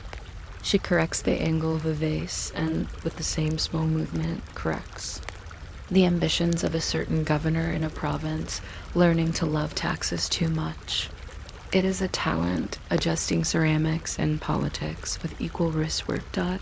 We move from service to something more delicate than confession, competition. Everyone swears. It doesn't exist, which is how you know it does, in the way wallpaper exists, quiet, persistent, influential. The art is to stand in the light without casting a shadow on the person who lent you the light. Every preference is remembered the way sailors remember currents. The Sultan smiles at proverbs about geese on windy days. He prefers sherbet, the color of late afternoon. He refuses lemon seeds while enjoying the idea of lemons. Glances become a courtly sport, scored in increments invisible to the untrained eye. A step forward might be too early, a step back too late. The correct distance is measured in the thickness of patience. Gifts travel by whisper, a book that knows how to keep a secret, a scarf that claims to have cooled evenings in 4 languages. Almonds candied until the word almond is merely a rumor. Afternoon is the hour when the palace remembers it has games. Backgammon dice, dignified cubes that declare chance to be a respectable profession. Checkers as square as manners. Chess, a course on consequence disguised as a hobby. Within this furniture of rules lives the conversational drift of the harem. Gossip is cooked to a safe temperature. Someone reports that a dove has chosen the 3rd window from the left as its office. Someone else claims the new gardener waters an iambic pentameter, and the roses have started speaking accordingly. There are stories of a steward who can carry 3 trays at once without making a sound larger than a courteous cough. Anecdotes arrive like raisins and bread, unexpected, small, and insisting the loaf is festive after all. Storytelling grows like ivy from the corners and wraps around everyone softly. The stories are domestic in scope and epic in patience. A djinn who disliked onions and learned to forgive them after tasting lentil soup. A fisherman who sold wind by bottling advice. A tailor who invented a stitch that mended arguments at the sleeve. Laughter here is gentle and refuses to show its teeth. The elders add footnotes to the tales, tiny historical clarifications that are probably truer than the official record. You learn that the phrase between tea and tea has a precise duration in this palace, long enough for one story without villains and one story without an ending. When music returns in the evening, it is not an event so much as a temperature. The drum chooses restraint and therefore acquires authority. The rhythm is an architecture you can lean on. The dancer does not conquer space. She rents it by the breath. Hands bloom like slow flowers, then fold like letters, deciding to become envelopes. Anklets ring in the key of yes but softly. Here, art is not merely entertainment. It is a toolkit for survival. A song can petition for mercy by praising the moon's bookkeeping. A performance can say, notice me, and mean, notice the wisdom of noticing me without anyone needing to say anything at all. The room cools. Restlessness becomes furniture. Desire agrees to behave so that people can sleep later. Power, like tea, becomes stronger the longer it steeps. And sometimes a life steeps long enough to tilt toward the extraordinary. The phrase from concubine to queen mother suggests speed, but the journey is mostly composed of repeating small consistencies until the palace begins to depend on them. She remembers who favors bitter coffee and who only claims to. She stores anecdotes in the correct drawers and later hands them back as if they were solutions. She knows which rug tolerates the sound of bad news and which insists on being spared. She learns that influence is a kind of housekeeping. If the windows are clean, the horizon behaves. Lists are written that look like poetry and act like plumbing schedules. People speak of her with verbs that are normally reserved for weather. Settled, kept, cleared. Administration is quieter than rumor. It has shelves and ledger lines and a talent for nudging. She reads the grain records as if they were proverbs and answers them with granaries. She approves repairs to the hammam so the water can continue being a diplomat. She weighs the price of apricots against roof tiles and knows when to flatter the weather. Audiences with ambassadors are managed by chairs that are just slightly, helpfully unequal. She pays attention to broom closets because broom closets tell the truth about a building. The seal she uses on decrees is beautiful but a little blunt, the way authority should be after lunch. Even the cats begin to hold themselves. a little straighter in her presence. They are monarchists where comfort is concerned. Not every career sends. Some glide into elegantly obscure excellence. There is the old palace, which functions as a museum of tranquility. Women who have finished being watched and would prefer to do the watching take up residence in courtyards that collect sunlight. With competence, some become orchards cabinet ministers, negotiating peace between figs and birds. Others preside over the kingdom of preserves, where quince is tamed by patience and sugar until it agrees to be immortal. A few specialize in rain. They can smell 6 hours ahead of time whether the afternoon intends to have opinions. Exile is a grand word for what daily life calls Tuesday. Silence is not emptiness. It's a quieter furniture arrangement. Letters thread the city like soft embroidery. Packages carry snail-paced arguments for happiness. A bar of soap that remembers jasmine correctly. A jar of walnut jam where autumn decided to stay. A small shawl that rewrites the temperature by 1.5 degrees. The replies are written on paper that has learned to behave. Handwriting becomes the fingerprint of affection. One letter notes, without hurry, that the fountain of the third court has finally discovered its vocation and now burbles with professional pride. Another reports that a stray cat has been appointed minister of steps and is enforcing a policy of measured pace across the staircases. Time passes without needing to win.night is a bureaucracy of comfort. Lamps dim not all at once, but in a polite sequence, like clerks leaving their desks with good manners. The carpets exhale. The cypresses rehearse stillness. The last tray returns to the kitchen with modest stories about a spoon that learned to be quiet at last. Sleep is filed under completed business. The palace does not fall silent so much as it chooses a lower register and sings to itself. If you set a cup on a saucer at this hour, the sound is a guarantee that tomorrow can be managed. Each room keeps a small list titled Minor Miracles.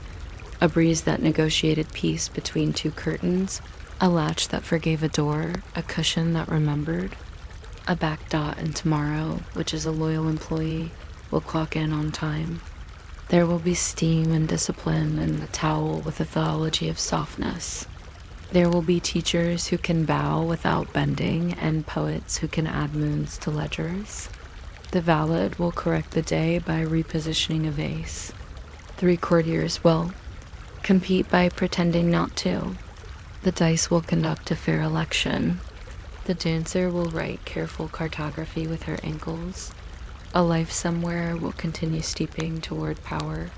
Another will steep toward a very pleasant jam. People will sleep because sleeping is a policy here, and the policy has a high approval rating. You might still be awake, hovering at the edge of the last paragraph like a lamp deciding how dim to be. Or you might already have joined the palace in its decision to breathe longer on the exhale.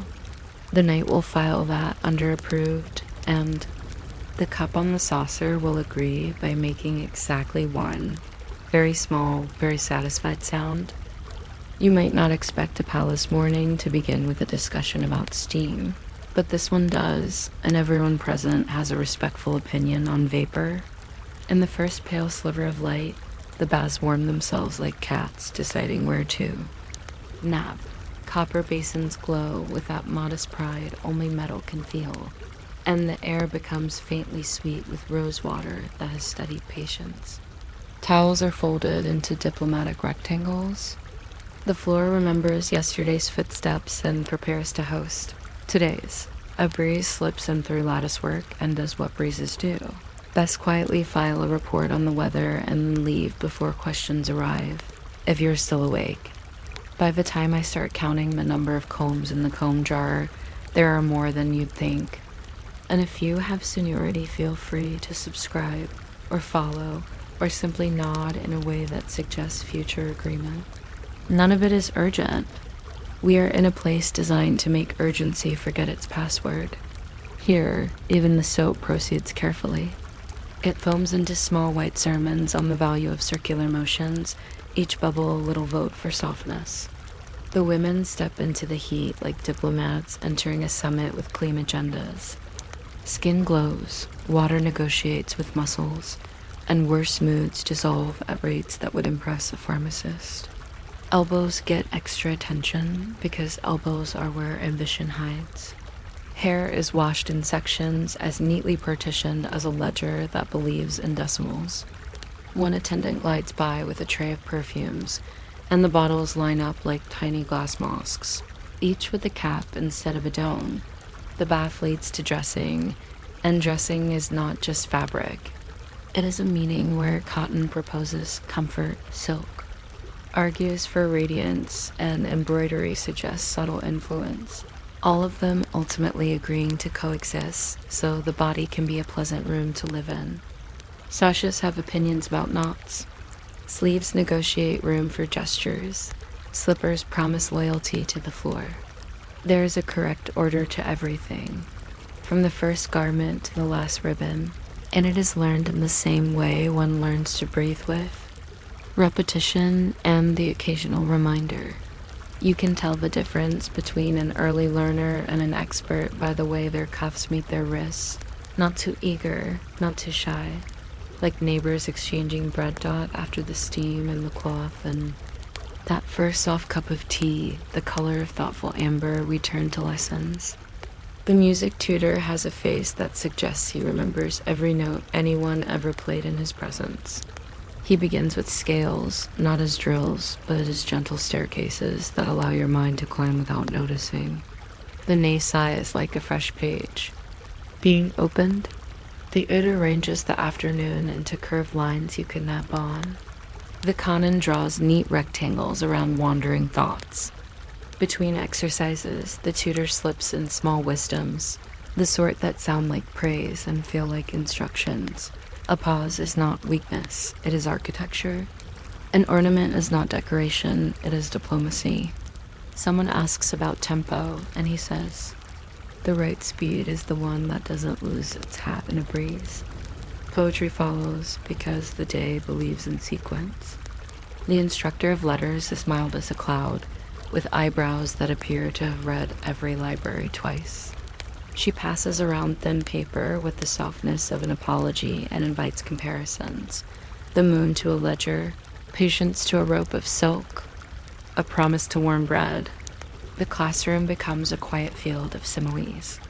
When a student's line stumbles, the teacher lays it gently on its side and shows how to help it stand.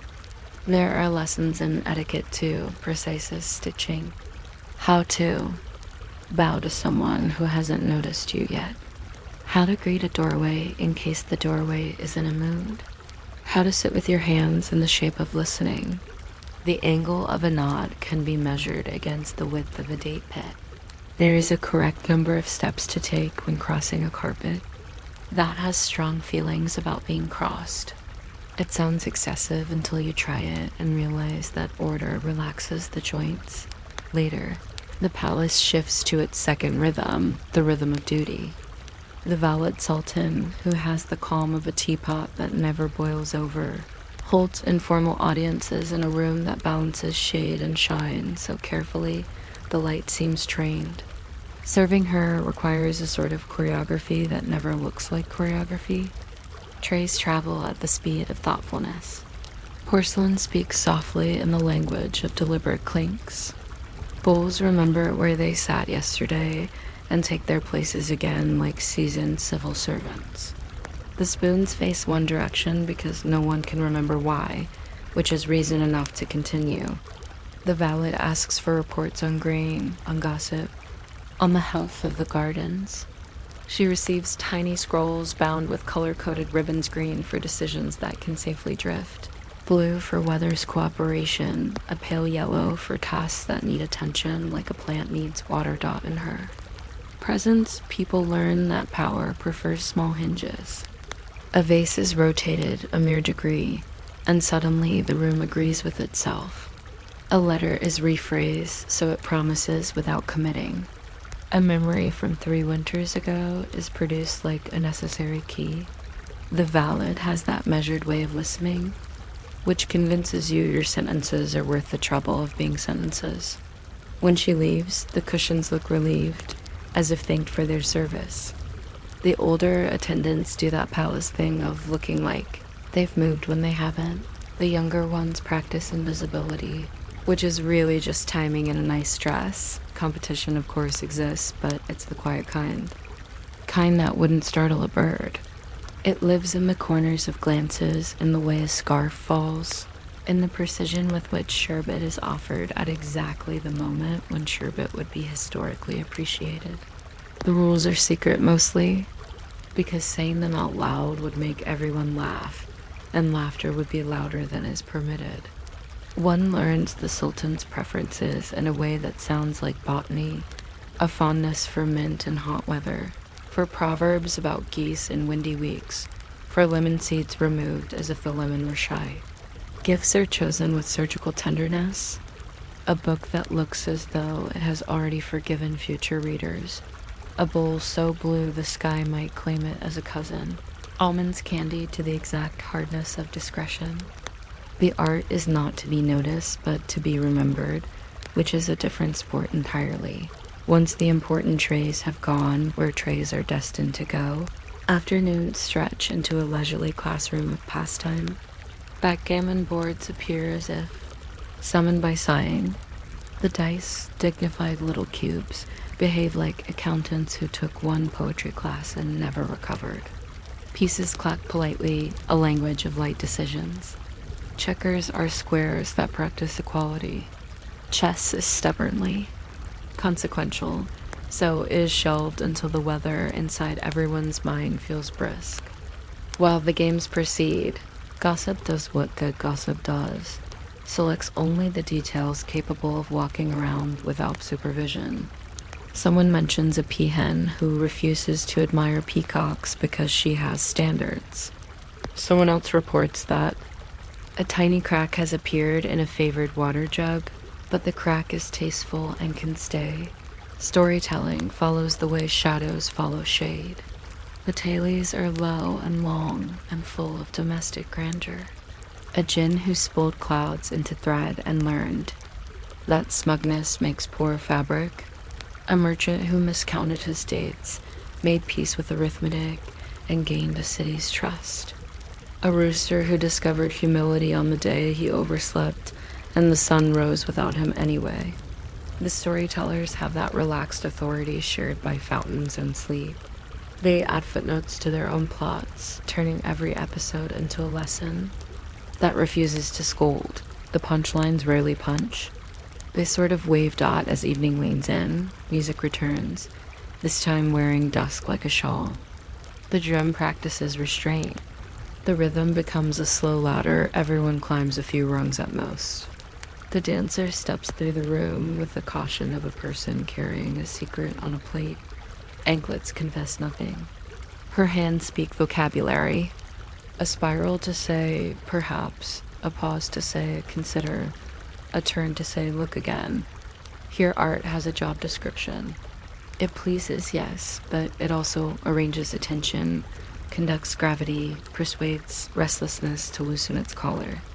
In this world, melody can perform diplomacy, and a gesture can petition for mercy more effectively than a paragraph. Survival has many disguises. Sometimes it wears silk and a small, excellent bell. Inside these layers of ritual and game, politics accumulates in tea-colored increments. Now and then, a life steeps long enough to become something new. The phrase from concubine to queen mother sounds swift, but it is built from quiet repetitions, remembering someone's preferred sugar, noticing a pattern in grain deliveries, repairing a friendship between two rooms by moving a chair. Between them, influence is housekeeping with improved stationery.